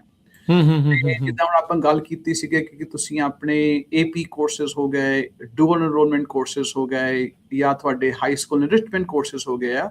ਜੇ ਆਪਾਂ ਫੋਕਸ ਕਰੀਏ, ਇੱਕ ਜਿਹੜੀ ਡਾਟਡ ਲਾਈਨ ਹੈਗੀ ਆ ਉਹ ਤੋਂ ਪਹਿਲਾਂ ਦੇ ਕੋਰਸਿਸ, ਟ੍ਰਿਗ ਹੋ ਗਈ, ਉਹ ਤੁਸੀਂ ਸਾਰੇ ਕਾਲਜ ਦੇ ਵਿੱਚ ਆਪਣੇ ਹਾਈ ਸਕੂਲ ਦੇ ਵਿੱਚ ਵੀ ਕੰਪਲੀਟ ਕਰ ਸਕਦੇ ਆ। ਠੀਕ ਹੈ ਤੇ ਓਕੇ। ਤੇ ਜਿਹੜਾ ਸੋ ਹੁਣ ਇਹ ਪਰ ਪ੍ਰੀ ਰਿਕੁਇਜ਼ਿਟ ਹੈ, ਇਹ ਤੁਹਾਨੂੰ ਚਾਹੀਦੇ ਹੋਣਗੇ। ਜੀ, ਜਿੱਦਾਂ ਹੁਣ ਤੁਸੀਂ ਇੱਥੇ ਲਿਖਿਆ ਆ ਸਿੰਪਲ ਵੀ ਤੁਸੀਂ ਮੈਥ 5A ਲੈਣਾ, ਜਿਹੜਾ ਤੁਹਾਡਾ ਕੈਲਕੂਲਸ ਦਾ ਕੋਰਸ ਹੈਗਾ, ਤੁਹਾਨੂੰ ਉਹ ਮੈਥ 3A ਜਾਂ 4A ਕਰਕੇ ਤੁਹਾਨੂੰ ਮਿਲਣਾ ਆ। ਮਿਲਣਾ ਸੋ ਮੈਂ ਹੈਗਾ ਆਪਣੇ ਠੀਕ ਆ। ਪੇਰੈਂਟਸ ਨੂੰ ਜਾਂ ਸਟੂਡੈਂਟਸ ਨੂੰ ਇਹੀ ਕਹੂੰਗਾ ਕਿ ਜਿਹੜੀ ਤੁਹਾਡੀ, ਜਿੱਦਾਂ ਹੁਣ ਕਈ ਵਾਰੀ ਪੁੱਛਦੇ ਹੁੰਦੇ ਕਿ ਮੈਨੂੰ ਕਿੰਨਾ ਚਿਰ ਲੱਗੂਗਾ ਡਿਗਰੀ ਕਰਨ ਨੂੰ, ਮੇਰਾ ਜਵਾਬ ਹੂੰ ਹੈ ਇਟ ਡਿਪੈਂਡਸ, ਮਤਲਬ ਵੀ ਤੁਸੀਂ ਕਿਸ ਲੈਵਲ ਤੇ ਹੈਗੇ ਆ, ਤੁਹਾਨੂੰ ਕਿਸ ਸੀਕੁਐਂਸਿੰਗ ਦੇ ਵਿੱਚ ਤੁਹਾਨੂੰ ਕਰਨਾ ਪੈਣਾ ਆ। ਜਿਹੜੇ ਖਾਸ ਕਰ ਜਿਹੜੇ ਆਪਣੇ ਸਟੈਮ ਦੇ ਕੋਰਸਿਸ ਹੈਗੇ ਆ, ਉਹ ਤੁਹਾਨੂੰ ਟਾਈਮ ਲੱਗਦਾ, ਕਿਉਂਕਿ ਉਹਦੀ ਸੀਕੁਐਂਸ ਹੁੰਦੀ ਹੈ। ਸੀਕੁਐਂਸਿੰਗ ਮਤਲਬ ਵੀ ਇੱਕ ਕੋਰਸ ਦਾ ਪ੍ਰੀ ਰੈਕੁਇਜ਼ਿਟ ਹੁੰਦਾ ਆ, ਜੇ ਤੁਸੀਂ ਉਹ ਕਰੋ ਤਾਂ ਤੁਹਾਨੂੰ ਨੈਕਸਟ ਕੋਰਸ ਦੇ ਵਿੱਚ ਇਨਰੋਲਮੈਂਟ ਮਿਲਦੀ ਆ। ਸੋ ਇਹ ਜਿਹੜਾ ਤੁਹਾਡਾ ਆਹ ਕੋਰਸ ਸੀਕੁਐਂਸਿੰਗ ਹੈਗੀ ਆ, ਮੈਪ ਹੈਗਾ, ਇਹ ਲੱਗਦਾ ਕੰਪਲਿਕੇਟਡ ਹੈਗਾ, ਪਰ ਜੇ ਤੁਹਾਨੂੰ ਹਾਂਜੀ ਤੁਸੀਂ 2 ਮਿੰਟ ਲਾਓਗੇ ਇਹਦੇ ਉੱਪਰ, ਤੁਹਾਨੂੰ ਜ਼ਰੂਰ। ਸਾਰਾ ਸਮਝ ਆ ਜਾਣਾ। ਪਰ ਤੁਹਾਨੂੰ ਜ਼ਿਆਦਾ ਟਾਈਮ ਲਾਉਣ ਦੀ ਜ਼ਰੂਰਤ ਨਹੀਂ, ਤੁਸੀਂ ਆਪਣੇ ਕਾਉਂਸਲਰ ਨੂੰ ਜਾ ਕੇ ਮਿਲੋ, ਉਹ ਤੁਹਾਡੀ ਸਾਰੀ ਹੈਲਪ ਕਰੂਗੇ। ਸੋ ਬਿਲਕੁਲ ਗੁਰਮਿੰਦਰ ਸਿੰਘ ਜੀ, ਤੁਸੀਂ ਦੇਖੋ ਵੀ 3A 4A ਲਓਗੇ, ਫਿਰ 5A ਮਿਲਣਾ, ਫਿਰ 5B ਮਿਲਣਾ, ਫਿਰ 6 ਵੱਲ ਨੂੰ ਜਾਣਾ, ਫਿਰ 7 ਵੱਲ ਨੂੰ। ਸੋ ਤੁਸੀਂ ਸਿੱਧਾ ਮੈਥ 7 ਨਹੀਂ ਲੈ ਸਕਦੇ। ਸੋ ਸਿੱਧਾ ਯੂ ਹੈਵ ਟੂ ਗੋ, ਤੁਸੀਂ you have to go through the whole process. ਜੀ, ਇਹ ਸਾਰੀਆਂ ਚੀਜ਼ਾਂ ਸੇਮ ਵਿਦ ਫਿਜ਼ਿਕਸ, ਇੱਦਾਂ ਹੀ ਇੰਜੀਨੀਅਰਿੰਗ ਦਾ ਜਿਹੜਾ ਇਸ ਦੇ ਵਿੱਚ ਹੈਗਾ ਆ। ਸੋ ਆਈ ਥਿੰਕ ਇਹ ਜਿਹੜਾ ਫਲੋ ਚਾਰਟ ਆ ਬੜਾ ਵਧੀਆ ਆ। ਸੋ ਇਹ ਵੈਬਸਾਈਟ ਦੇ ਉੱਤੇ ਹੀ ਅਵੇਲੇਬਲ ਹੁੰਦਾ ਆ। ਜੀ, ਇਹ ਤੁਹਾਡੇ ਵੈਬਸਾਈਟ ਦੇ ਉੱਤੇ ਹੈਗਾ ਆ, ਤੇ ਪਰ ਮੈਂ ਫਿਰ ਵੀ ਕਹੂੰਗਾ ਕਿ ਜਿਹੜਾ ਰਿਸਰਚ ਕਰਨੀ ਆ ਜ਼ਰੂਰ ਕਰੋ। ਪਰ ਤੁਸੀਂ ਝਿਜਕੋ ਨਾ ਕਾਲਜ ਜਾਣ ਦੇ ਲਈ। ਆਪਣੇ ਤੁਸੀਂ ਕਾਉਂਸਲਰ ਨਾਲ ਮਿਲੋ। ਉਹਨਾਂ ਦੀ ਇਹ ਜ਼ਿੰਮੇਵਾਰੀ ਡਿਊਟੀ ਹੈਗੀ ਆ ਕਿ ਤੁਹਾਨੂੰ ਨਾਲ ਬੈਠ ਕੇ ਉਹਨੂੰ ਅਸੀਂ ਕਹਿੰਦੇ ਆ ਸਟੂਡੈਂਟ ਐਜੂਕੇਸ਼ਨ ਪਲਾਨ। ਜਿੱਦਾਂ ਤੁਸੀਂ ਕਹੋ ਜੀ ਮੈਂ ਇੱਕ ਕੋਰਸ ਲੈਣਾ, ਉਹ ਤੁਹਾਨੂੰ ਦੱਸੂਗੇ, ਜਾਂ 2 ਕੋਰਸ ਲੈਣੇ, ਤੁਸੀਂ ਕਿਹੜੇ ਲੈ ਸਕਦੇ ਆ। ਤੁਸੀਂ ਜਾਓ, ਉਹ ਤੁਹਾਡੇ ਨਾਲ ਇਹਦਾ ਹੱਥ ਫੜ ਕੇ ਤੁਹਾਨੂੰ ਸਾਰਾ ਕੁਝ ਤੁਹਾਨੂੰ ਦੱਸੂਗੇ ਤੇ ਤੁਹਾਡੀ ਹੈਲਪ ਕਰੂਗੇ ਰਜਿਸਟ੍ਰੇਸ਼ਨ ਦੇ ਵਿੱਚ, ਤੁਹਾਨੂੰ ਹੈਲਪ ਕਰੂਗੇ। ਤੁਸੀਂ ਜੇ ਟਿਊਟਰਿੰਗ ਚਾਹੀਦੀ ਆ, ਕੁਝ ਵੀ ਆ, ਤੁਹਾਨੂੰ ਸਾਰੀਆਂ ਸਹੂਲਤਾਂ ਸਾਰੇ ਕਾਲਜ ਦੇ ਵਿੱਚ ਮਿਲਦੀਆਂ ਆ। ਸਿਰਫ ਤੁਸੀਂ ਹੌਸਲਾ ਕਰੋ ਤੇ ਕਾਲਜ ਜਾ ਕੇ ਐਨਰੋਲ ਹੋ। ਪ੍ਰੀ ਰਿਕੁਇਜ਼ਿਟ ਤੇ ਕੋ ਰਿਕੁਇਜ਼ਿਟ ਦੇ ਕੋਰਸਿਸ ਦਾ ਕੀ ਫਰਕ ਹੁੰਦਾ, ਕੀ ਮਤਲਬ ਹੁੰਦਾ? ਜੀ, ਜਿਹੜੇ ਆਪਣੇ ਪ੍ਰੀ ਰਿਕੁਇਜ਼ਿਟ ਹੁੰਦੇ ਆ, ਉਹ ਹੁੰਦਾ ਹੈ ਵੀ ਜੇ ਤੁਸੀਂ ਆਹ ਕਰੋਗੇ ਤਾਂ ਤੁਸੀਂ ਅਗਲੇ ਕੋਰਸ ਦੇ ਵਿੱਚ ਜਾ ਸਕਦੇ ਆ। ਜਿਹੜਾ ਆਪਣਾ ਕੋ ਰਿਕੁਇਜ਼ਿਟ ਹੈਗਾ ਕਿ ਤੁਸੀਂ 2 ਕੋਰਸਿਸ ਇੱਕ ਸਮੇਂ ਇੱਕ ਸਮੈਸਟਰ ਲੈ ਸਕਦੇ ਆ, ਤੁਸੀਂ ਨਾਲ ਚੱਲ ਸਕਦੇ ਆ ਪੈਰਲਲੀ। ਹਾਂਜੀ, ਪੈਰਲਲ ਚੱਲ ਸਕਦੇ ਆ। ਪਹਿਲਾਂ ਤੁਹਾਡਾ ਜੇ ਤੁਸੀਂ ਸੀਰੀਜ਼ ਕਹਿ ਲਓ ਇੱਕ ਕਰਕੇ, ਤਾਂ ਤੁਸੀਂ ਦੂਏ ਸਟੈਪ ਤੇ ਜਾਣਾ ਆ। ਇਹਦੇ ਵਿੱਚ ਤੁਸੀਂ 2 ਇਕੱਠੇ ਲੈ ਸਕਦੇ ਆ ਤੇ ਉਹ ਕੋ ਰਿਕੁਇਜ਼ਿਟ ਹੁੰਦਾ ਆ। ਤੇ ਕਈ ਵਾਰੀ ਕੋ ਰਿਕੁਇਜ਼ਿਟ ਤੁਹਾਡੇ ਮੈਂਡੇਟਰੀ ਹੁੰਦੇ ਆ। ਫੋਰ ਐਗਜ਼ਾਮਪਲ, ਕਈਆਂ ਬੱਚਿਆਂ ਨੂੰ ਤੁਸੀਂ ਜੇ ਮੈਥ 5A ਲੈਣਾ ਆ ਤੇ ਉਹ ਤੁਹਾਨੂੰ ਇੱਕ ਸਪੋਰਟ ਕਲਾਸ ਨਾਲ ਉਹ ਕੋ ਰਿਕੁਇਜ਼ਿਟ ਕਰਦੇ ਜੇ ਤੁਹਾਡੇ ਨੰਬਰ ਨਹੀਂ ਸਹੀ, ਹਨਾ। ਉਹ ਕਹਿੰਦੇ ਵੀ ਤੁਸੀਂ ਨਾਲ ਤੁਹਾਡਾ ਉਹ ਕੋ ਰਿਕੁਇਜ਼ਿਟ ਕਰਦੇ ਆ। ਤੇ ਜੇ ਤੁਸੀਂ ਫਿਜ਼ਿਕਸ 4A ਲੈਣੀ ਆ, ਉਹਦੇ ਨਾਲ ਤੁਹਾਨੂੰ ਮੈਥ ਦਾ 5A ਸ਼ਾਇਦ ਤੁਹਾਨੂੰ ਕੋ ਰਿਕੁਇਜ਼ਿਟ ਕਰੋਗੇ। ਸੋ ਇਹ ਤੁਸੀਂ ਕਾਉਂਸਲਰ ਨਾਲ ਜਾ ਕੇ ਮਿਲੋ। ਹਾਂਜੀ। ਸੋ ਇਹ ਜਿਹੜਾ ਰੋਡ ਮੈਪ ਆਪਾਂ ਤੁਸੀਂ ਸ਼ੋਅ ਕੀਤਾ ਹੈ, ਦਿਖਵਾਇਆ ਆ, ਇਹ ਕਮਿਊਨਿਟੀ ਕਾਲਜ ਦੇ ਲਈ ਆ ਜਾਂ ਕੈਲੀਫੋਰਨੀਆ ਸਟੇਟ ਯੂਨੀਵਰਸਿਟੀ ਦੇ ਲਈ ਹੈ, ਕਿ ਦੋਨਾਂ ਦੇ ਲਈ ਤਕਰੀਬਨ ਸੇਮ ਆ? ਸੋ ਜਿਹੜਾ ਇਹ ਤੁਸੀਂ ਆਪਾਂ ਰੋਡ ਮੈਪ ਹੁਣੇ ਸ਼ੋਅ ਕੀਤਾ ਸੀਗਾ, ਇਹ ਸਾਡੇ ਫ੍ਰੈਸਨੋ ਸਿਟੀ ਕਾਲਜ ਦੇ ਫੈਕਲਟੀ ਨੇ, ਕਾਉਂਸਲਰਸ ਨੇ ਮਿਲ ਕੇ ਬਣਾਇਆ ਟੂ ਗਾਈਡ ਸਟੂਡੈਂਟਸ। ਪਰ ਇਹ ਜਿਹੜੇ ਸਾਰੇ ਕੋਰਸਿਸ ਇੱਥੇ ਹੈਗੇ ਆ, ਜਿਹੜੀ ਤੁਸੀਂ ਉਹ ਡਾਟਡ ਲਾਈਨ ਤੋਂ ਬਾਅਦ ਵਾਲੇ, ਉਹ ਸਾਰੇ ਹੀ ਕੋਰਸਿਸ ਤੁਹਾਡੇ ਟ੍ਰਾਂਸਫਰ ਹੋਊਗੇ ਜੇ ਤੁਸੀਂ ਫ੍ਰੈਸਨੋ ਸਟੇਟ ਦੇ ਵਿੱਚ ਇੰਜੀਨੀਅਰਿੰਗ ਕਰਨ ਨੂੰ ਜਾਂਦੇ ਆ। ਆਹ ਵਾਲੀ ਲਾਈਨ ਤੋਂ? ਹਾਂਜੀ, ਠੀਕ ਆ। ਕਿ ਜਿੱਦਾਂ ਹੁਣ ਤੁਸੀਂ ਇਹ ਸਾਰੇ ਤੁਹਾਡੇ ਕੋਰਸਿਸ ਤੁਹਾਡੇ ਟ੍ਰਾਂਸਫਰ ਹੋਊਗੇ। ਤੇ ਇੱਕ ਮੈਂ ਆਪਣੇ ਸਰੋਤਿਆਂ ਨੂੰ ਫਿਰ ਮੈਂ ਰਿਮਾਈਂਡ ਕਰਾ ਦੇਵਾਂ ਕਿ ਜਿੱਦਾਂ ਇਹਦੇ ਵਿੱਚ English chemistry 1A, English 1A, math 5A, ਇਹ ਸਾਰੇ ਕੋਰਸਿਸ ਤੁਸੀਂ ਹਾਈ ਸਕੂਲ ਦੇ ਵਿੱਚ ਹੁੰਦੇ ਹੋਏ ਡੂਅਲ ਐਨਰੋਲਮੈਂਟ ਦੇ ਰਾਹੀਂ ਵੀ ਲੈ ਸਕਦੇ ਆ। ਤੇ ਤੁਸੀਂ ਇੱਕ ਦਾ ਲਾ ਲਓ ਵੀ ਤੁਸੀਂ ਆਪਣਾ ਇੱਕ ਸਮੈਸਟਰ ਕਾਲਜ ਦਾ ਤੁਸੀਂ ਪਹਿਲਾਂ ਹੀ ਆਪਣਾ ਫਿਨਿਸ਼ ਕਰ ਲਿਆ ਵਾਈਲ ਇਨ ਹਾਈ ਸਕੂਲ। ਸੋ ਇਹ ਬਹੁਤ ਜ਼ਰੂਰੀ ਆ। AP ਦਾ ਐਗਜ਼ਾਮ ਵੀ ਇਦਾਂ ਹੀ ਆ, ਜਿੱਦਾਂ ਤੁਸੀਂ ਹੁਣ AP, ਜਿੱਦਾਂ ਹੁਣ ਕੈਲਕੂਲਸ AB ਲਿਆ ਆ, ਤੁਸੀਂ ਉਹਨੂੰ ਪਾਸ ਕਰ ਲਿਆ ਤਾਂ ਤੁਹਾਨੂੰ ਉਹਦੇ ਮੈਥ 5A ਦੇ ਕ੍ਰੈਡਿਟ ਮਿਲ ਜਾਣੇ ਆ। ਸੋ ਇਹ ਤੁਸੀਂ ਮੈਂ ਇਹੀ ਕਹੂੰਗਾ ਬਹੁਤ ਸੌਖਾ ਆ। ਤੁਸੀਂ ਫਿਕਰ ਕਰਨ ਦੀ ਕੋਈ ਜ਼ਰੂਰਤ ਨਹੀਂ ਹੈਗੀ। ਤੁਸੀਂ ਸਾਡੇ ਕਾਉਂਸਲਰਾਂ ਨਾਲ ਕਿਸੇ ਵੀ ਕਾਲਜ ਦੇ ਵਿੱਚ ਕਿੱਥੇ ਵੀ ਤੁਸੀਂ ਰਹਿੰਦੇ ਆ ਜਾ ਕੇ ਮਿਲੋ, ਤੁਹਾਡੀ ਹੈਲਪ ਕਰੂਗੇ। ਤੇ ਰਾਜ, ਹੁਣ ਆਪਾਂ ਇਦਾਂ ਕਰੀਏ ਕਿ ਆਪਾਂ ਆਡੀਅנס ਨੂੰ ਦੱਸੀਏ ਕਿ ਇਹ ਤੋਂ ਬਾਅਦ ਕੀ ਤੁਹਾਡਾ ਹੁੰਦਾ ਆ, ਹਨਾ। ਤੁਸੀਂ ਇਹ ਕਾਲਜਸ ਕਿਉਂ ਜ਼ਰੂਰੀ ਆ, ਸਿੱਧੇ ਤੁਸੀਂ ਆਪਣਾ ਹਾਂਜੀ, ਹੁਣ ਇਹ ਤੁਸੀਂ ਦੇਖੋ ਕਿ ਇਹ ਸਾਡਾ ਕੈਲੀਫੋਰਨੀਆ ਸਟੇਟ ਯੂਨੀਵਰਸਿਟੀ ਦੇ ਰੋਡ ਮੈਪ ਬਣਾਇਆ। ਜਿੱਦਾਂ ਹੁਣ ਆਪਾਂ ਪਿਛਲੇ ਦੇਖਿਆ ਸੀਗਾ ਕਿ ਤੁਸੀਂ ਫ੍ਰੈਸਨੋ ਸਿਟੀ ਦੇ ਵਿੱਚ ਇੰਟਰੋਡਕਸ਼ਨ ਟੂ ਇੰਜੀਨੀਅਰਿੰਗ, ਉਹਦੇ ਵਿੱਚ ਤੁਸੀਂ ਫ੍ਰੈਸਨੋ ਸਟੇਟ ਦੇ ਕੋਰਸ ਨੰਬਰਿੰਗ ਸਿਸਟਮ ਹੈਗਾ ਆ। ਤੁਸੀਂ ਉਹ ਦੇਖ ਲਓ ਵੀ ਤੁਸੀਂ ਇਹ ਦੱਸਿਆ ਕਿ ਤੁਸੀਂ 4 ਸਾਲ ਦੇ ਵਿੱਚ ਆਪਣੀ ਡਿਗਰੀ ਕੰਪਲੀਟ ਕਰ ਸਕਦੇ ਆ। 8 ਸਮੈਸਟਰ ਹੋ ਗਏ ਤੇ ਤੁਸੀਂ ਦੇਖਿਆ ਕਿ ਤੁਹਾਡਾ first semester, third, fourth, 8 semester ਦੇ ਵਿੱਚ ਤੁਸੀਂ 124 ਯੂਨਿਟ ਕੰਪਲੀਟ ਕਰਕੇ ਤੁਸੀਂ ਇਹ ਡਿਗਰੀ ਲੈ ਸਕਦੇ ਆ ਇੰਜੀਨੀਅਰਿੰਗ ਦੀ। ਇੰਜੀਨੀਅਰਿੰਗ ਦੀ ਫਿਰ ਇਹਨਾਂ ਨੇ ਤੁਹਾਨੂੰ ਦੱਸਿਆ ਕਿ ਤੁਸੀਂ ਇੱਕ ਸਮੈਸਟਰ, ਫਰਸਟ ਸਮੈਸਟਰ ਤੁਹਾਡਾ ਕੋਰਸ ਕਿਹੜੇ ਤੁਸੀਂ ਲਓਗੇ, ਸੈਕੰਡ ਸਮੈਸਟਰ ਕਿਹੜੇ ਲਓਗੇ, ਇਹਨਾਂ ਨੇ ਤੁਹਾਨੂੰ ਸਭ ਕੁਝ ਦੱਸਿਆ ਡਿਵਾਈਡ ਕਰਕੇ। ਪਰ ਜ਼ਰੂਰੀ ਨਹੀਂ ਹੈਗਾ ਕਿ ਤੁਸੀਂ ਉਹੀ ਸਾਰੇ ਕੋਰਸ ਇੱਕ ਸਮੈਸਟਰ ਦੇ ਵਿੱਚ ਹੀ ਲੈਣੇ ਆ। ਤੁਸੀਂ ਇੱਕ ਲੈ ਸਕਦੇ ਆ, 2 ਲੈ ਸਕਦੇ ਆ, ਪਰ ਉਨਾ ਹੀ ਤੁਹਾਡਾ ਸਮਾਂ ਲੰਮਾ ਹੋ ਜਾਊਗਾ। ਸੋ ਇਸ ਜਿੱਦਾਂ ਹੁਣ ਮੈਂ ਇਦਾਂ ਦੱਸਿਆ ਸੀਗਾ ਕਿ ਜਿਹੜਾ ਆਪਣਾ ਇੱਥੇ ਹੁਣ ਲਿਖਿਆ ਹੈ ਕਿ ਇੰਜੀਨੀਅਰਿੰਗ 1 ਪਿੱਛੇ ਸੀਗੀ, ਇੰਜੀਨੀਅਰਿੰਗ 10 ਫ੍ਰੈਸਨੋ ਸਿਟੀ ਦੀ, ਉਹ ਤੁਹਾਨੂੰ ਆਪਣੇ ਆਪ ਨੂੰ ਕ੍ਰੈਡਿਟ ਮਿਲ ਜਾਣੇ ਆ। ਇੰਗਲਿਸ਼ 10 ਹੈਗੀ ਆ ਇੱਥੇ, ਉਹ ਇੰਗਲਿਸ਼ 1A ਹੋ ਗਈ ਆਪਣੀ ਸਿਟੀ ਕਾਲਜ ਦੇ ਵਿੱਚ। ਜਿਹੜੀਆਂ ਤੁਹਾਡੀਆਂ ਮੈਥ 75 ਹੋ ਗਿਆ, ਉਹ ਪਿੱਛੇ ਮੈਥ 5A ਹੋ ਗਿਆ। ਇਹ ਤੁਸੀਂ ਮਤਲਬ ਜਿਹੜੇ ਤੁਸੀਂ ਕੋਰਸ ਲਏ ਆ ਉਹ ਸਾਰੇ ਹੀ ਐਪਲੀਕੇਬਲ ਤੁਹਾਡੇ ਹੋਣੇ ਆ ਫ੍ਰੈਸਨੋ ਸਟੇਟ ਦੇ ਵਿੱਚ, ਜਿਹੜਾ ਤੁਸੀਂ ਤੁਹਾਨੂੰ ਮੈਪ ਦਿਖਾ ਰਹੇ ਆ। ਸੋ ਇਹ ਇੱਕ ਮੈਪ ਆ, ਇੱਕ ਰੋਡ ਮੈਪ ਆ, ਇੱਕ ਫਲੋ ਚਾਰਟ ਆ, ਜਿਹਦੇ ਨਾਲ ਤੁਸੀਂ ਜਿਹੜਾ ਉਹ ਦੇਖ ਸਕਦੇ ਆ ਵੀ ਜਦੋਂ ਕਮਿਊਨਿਟੀ ਕਾਲਜ ਦੇ ਵਿੱਚ ਆ ਉਦੋਂ ਆਹ ਚੀਜ਼ ਤੁਹਾਡੇ ਲਈ ਆ, ਜਦੋਂ ਤੁਸੀਂ ਸਟੇਟ ਯੂਨੀਵਰਸਿਟੀ ਦੇ ਵਿੱਚ ਚਲੇ ਜਾਂਦੇ ਆ ਉਦੋਂ ਫਿਰ ਇਹ ਡਿਫਰੈਂਟ ਜਿਹੜੀ ਸਿਚੁਏਸ਼ਨ ਜਿਹੜੀ ਉਹ ਬਣ ਜਾਂਦੀ ਆ। ਇੱਕ ਚੀਜ਼ ਗੁਰਵਿੰਦਰ ਸਿੰਘਾ ਜੀ, ਆਪਾਂ ਜਿਹੜਾ ਅਕਸਰ ਅਮਰੀਕਾ 'ਚ ਦੇਖਦੇ ਰਹਿੰਦੇ ਹਾਂ, ਕਦੀ ਕਦੀ ਖਬਰ ਆਪਾਂ ਵੀ ਕਰੀਦੀ ਆ, ਆਉਂਦੀ ਵੀ ਆ, ਹੂੰ। ਵੀ ਕੋਈ 70 ਸਾਲ ਦਾ ਹੋ ਕੇ ਉਹਨੇ ਡਿਗਰੀ ਪੂਰੀ ਕਰ ਲਈ, ਕਿਸੇ ਨੇ ਕਿੰਨੀ ਉਮਰ 'ਚ ਜਾ ਕੇ ਜਿਹੜੀ ਆ ਉਹ ਡਿਗਰੀ ਜਿਹੜੀ ਉਹ ਪੂਰੀ ਕਰ ਲਈ। ਸੋ ਇਹ ਕਿੱਡੀ ਸ਼ਾਨਦਾਰ ਚੀਜ਼ ਆ ਵੀ ਤੁਸੀਂ ਪੜ੍ਹਨ ਦੀ ਇੱਛਾ ਤਾਂ ਰੱਖੋ, ਪੜ੍ਹਾਉਣ ਨੂੰ ਇਹ ਤੁਹਾਨੂੰ ਰੈਡੀ ਹੋਈ ਆ, ਵੀ ਤੁਸੀਂ ਇੱਕ ਵਾਰੀ ਕੋਸ਼ਿਸ਼ ਤਾਂ ਕਰੋ, ਇਹ ਤੁਹਾਨੂੰ ਬਾਂਹ ਤੁਹਾਡੀ ਫੜਨਗੇ। ਬਹੁਤ ਤੁਸੀਂ ਐਬਸੋਲੂਟਲੀ, ਮੈਂ ਕਹਿੰਦਾ ਵੀ ਏਜ ਦਾ ਤੇ ਪੜ੍ਹਾਈ ਦਾ ਇੱਥੇ ਕੋਈ ਤੁਹਾਨੂੰ ਰੁਕਾ ਨਹੀਂ ਹੈਗਾ। ਤੁਸੀਂ ਸਾਡੇ ਕੋਲ 80 ਸਾਲ ਦੇ ਬਜ਼ੁਰਗ ਮਾਤਾਵਾਂ ਆ ਕੇ ਪੜ੍ਹਦੀਆਂ ਆ। ਹੁਣ ਮੈਂ ਇਹ ਕਹੂੰਗਾ ਕਿ ਜਿਹੜੇ ਆਪਣੇ ਗੁਰਦੁਆਰਾ ਸਾਹਿਬ, ਮੈਂ ਮੁੜ ਕੇ ਕਹਿਣਾ ਕਿ ਆਪਣੇ ਗੁਰਦੁਆਰਾ ਸਾਹਿਬ ਸਿੰਘ ਸਭਾ ਦੇ ਵਿੱਚ ਅਸੀਂ ਇੰਗਲਿਸ਼ EMLS ਔਰ ESL ਦੀ ਕਲਾਸਿਸ ਦਿੰਦੇ ਹਾਂ। ਉਹਦੇ ਵਿੱਚ ਤੁਸੀਂ ਜਵਾਨ ਵੀ ਬੱਚੇ ਆਉਂਦੇ ਆ, ਸਿਆਣੇ ਵੀ ਆਉਂਦੇ, ਤੁਸੀਂ ਇੰਗਲਿਸ਼ ਸਿੱਖੋ। ਤੁਸੀਂ ਅਡਲਟ ਸਕੂਲ ਜਾਣਾ ਹੈ, ਅਡਲਟ ਸਕੂਲ ਜਾਓ। ਜੇ ਤੁਸੀਂ ਕੋਈ ਬੈਠ ਕੇ ਆਪਣਾ ਕੰਪਿਊਟਰ ਸਿੱਖਣਾ ਹੈ ਘਰ ਦੇ ਵਿੱਚ, ਤੁਸੀਂ ਅਡਲਟ ਸਕੂਲ ਚਲ ਜਾਓ, ਤੁਹਾਨੂੰ ਬਹੁਤ ਸੋਹਣਾ, ਤੁਹਾਨੂੰ ਸੌਖੇ ਤਰੀਕੇ ਨਾਲ ਸਿਖਾਉਂਦੇ। ਇੱਕ ਤਾਂ ਤੁਹਾਡਾ ਮਨ ਲੱਗਾ ਰਹੂਗਾ, ਤੁਸੀਂ ਕੋਈ ਨਵੀਂ ਚੀਜ਼ ਸਿੱਖਦੇ ਆ, ਤੁਹਾਡਾ ਬ੍ਰੇਨ ਤੁਹਾਡਾ ਐਕਟਿਵ ਰਹੂਗਾ। ਸੋ ਮੈਂ ਕਹਿੰਦਾ ਵੀ ਤੁਸੀਂ ਕਿੱਥੇ ਵੀ ਹੋਵੋ, ਜ਼ਰੂਰ ਤੁਸੀਂ ਲੋਕਲ ਲਾਇਬ੍ਰੇਰੀ ਦੇ ਵਿੱਚ ਜਾਓ, ਕਾਲਜ ਦੇ ਵਿੱਚ ਜਾਓ, ਜਾ ਕੇ ਆਪਣਾ ਪੜ੍ਹਾਈ ਕਰੋ, ਕੋਈ ਨਵੇਂ ਸਕਿੱਲ ਸਿੱਖੋ। ਜੀ ਜੀ। ਗੁਰਮਿੰਦਰ ਜੀ, ਜਿਨ੍ਹਾਂ ਨੇ ਇਹ ਦੇਖਿਆ, ਇਹ ਜਿਹੜਾ ਰੋਡ ਮੈਪ ਦੇਖਿਆ ਆ, ਫਲੋ ਚਾਰਟ ਜਿਹੜਾ ਉਹ ਦੇਖਿਆ ਆ, ਲਾਸਟ ਟਾਈਮ ਵੀ ਆਪਾਂ ਜਿਹੜੀ ਗੱਲ ਕਰ ਰਹੇ ਸੀਗੇ ਵੀ AP ਦੇ ਜਾਂ ਡੂਅਲ ਐਨਰੋਲਮੈਂਟ ਜਿਹੜੀ ਉਹ ਕਰਕੇ ਤੁਸੀਂ ਇਹ ਜਿਹੜੇ ਕੋਰਸਿਸ ਕਰ ਸਕਦੇ ਹੈਗੇ ਆ। ਸੋ ਇਹ ਤੁਹਾਨੂੰ ਜਿਹੜਾ ਇਸ ਦੇ ਵਿੱਚ ਫਾਇਦਾ ਜਿਹੜਾ ਉਹ ਹੋਊਗਾ। ਕਿਤੇ ਬੰਦਾ ਦੇਖ ਕੇ ਓਵਰਵੈਲਮਿੰਗ ਤਾਂ ਨਹੀਂ ਜਿਹੜਾ ਇਹ ਲੱਗਦਾ? ਚਲੋ ਸਾਰੇ ਜਾਣੇ ਪੜ੍ਹੇ ਆ, ਮਾਪੇ ਵੀ ਪੜ੍ਹੇ ਹੁੰਦੇ, ਬੱਚਿਆਂ ਨੂੰ ਜਿਹੜਾ ਉਹ ਦੱਸਦੇ ਵੀ ਆ, ਹੋ ਤਾਂ ਜਾਂਦਾ ਹੀ ਹੁੰਦਾ ਸਾਰੇ ਕੰਮ। Eventually you have to just put your brain to it. ਬਿਲਕੁਲ ਸਹੀ। ਹਾਂਜੀ, ਤੁਸੀਂ ਪਹਿਲੀ ਵਾਰੀ ਦੇਖੋਗੇ ਤੁਹਾਨੂੰ ਓਵਰਵੈਲਮਿੰਗ ਜ਼ਰੂਰ ਲੱਗਦਾ ਆ, ਪਰ ਮੇਰਾ ਜਿਹੜਾ ਆਪਣਾ ਐਕਸਪੀਰੀਅੰਸ ਹੈਗਾ ਆ, ਜਾਂ ਜਿਹੜੇ ਜਿਹਨਾਂ ਨੂੰ ਆਪਾਂ ਮਿਲਦੇ ਆ, ਉਹ ਕਹਿੰਦੇ ਵੀ ਤੁਸੀਂ ਪੜ੍ਹਾਈ ਸ਼ੁਰੂ ਕਰਦੇ ਹੋ, ਤੁਹਾਡਾ ਮਨ ਲੱਗੇ, ਤੁਹਾਨੂੰ ਟਾਈਮ ਦਾ ਪਤਾ ਹੀ ਲੱਗਣਾ ਕਿਹੜੇ ਵੇਲੇ ਤੁਹਾਡਾ 2 ਸਾਲ ਲੰਘ ਜਾਂਦੇ ਆ। ਸਾਲਾਂ ਦਾ ਜਾਂਦੇ ਪਤਾ ਹੀ ਨਹੀਂ ਲੱਗਦਾ। ਪਰ ਇੱਕ ਮੈਂ ਹੋਰ ਕਹੂੰਗਾ ਕਿ ਜੇ ਤੁਸੀਂ ਪੇਰੈਂਟਸ ਹੈਗੇ ਆ, ਸਟੂਡੈਂਟ ਹੈਗੇ ਆ, ਯੰਗ ਹੈਗੇ, ਤੁਸੀਂ ਇਸ ਵੇਲੇ ਫੋਰ ਐਗਜ਼ਾਮਪਲ ਤੁਹਾਡੇ ਬੱਚੇ ਹਾਈ ਸਕੂਲ ਦੇ ਵਿੱਚ ਹੈਗੇ ਆ, 9ਵੀਂ ਗ੍ਰੇਡ ਦੇ ਵਿੱਚ ਹੈਗੇ, ਈਵਨ ਮਿਡਲ ਸਕੂਲ ਦੇ ਵਿੱਚ, ਤੁਸੀਂ ਇੱਕ ਵਾਰੀ ਜ਼ਰੂਰ ਬੈਠ ਕੇ ਆਪਣਾ ਜਿਹੜਾ ਡਿਗਰੀ ਤੁਸੀਂ ਤੁਹਾਡਾ ਐਂਡ ਗੋਲ ਹੈਗਾ, ਹੋਪਫੁਲੀ ਤੁਹਾਨੂੰ ਪਤਾ ਹੈ ਤੁਸੀਂ ਕੀ ਪੜ੍ਹਨਾ, ਉਹਨੂੰ ਇੱਕ ਵਾਰੀ ਦੇਖ ਲਓ। ਤੁਸੀਂ ਫਿਰ ਪਿੱਛੋਂ ਦੇਖ ਕੇ ਵੀ ਮੇਰਾ ਐਂਡ ਆ ਮੇਰੇ ਕੋਲ ਇਸ ਵੇਲੇ 8 ਸਾਲ ਆ, ਚਲੋ 4 ਤਾਂ ਮੈਂ ਪੜ੍ਹਾਈ ਕਰਨੀ ਹਾਈ ਸਕੂਲ ਦੇ ਵਿੱਚ, ਤੁਸੀਂ ਉਹ 8 ਸਾਲਾਂ ਨੂੰ ਤੁਸੀਂ 6 ਸਾਲ ਤੇ ਲਿਆ ਸਕਦੇ ਆ, ਜੇ ਤੁਸੀਂ ਆਪਣੇ ਜੇ ਤੁਸੀਂ ਚਾਹੁੰਦੇ ਆ।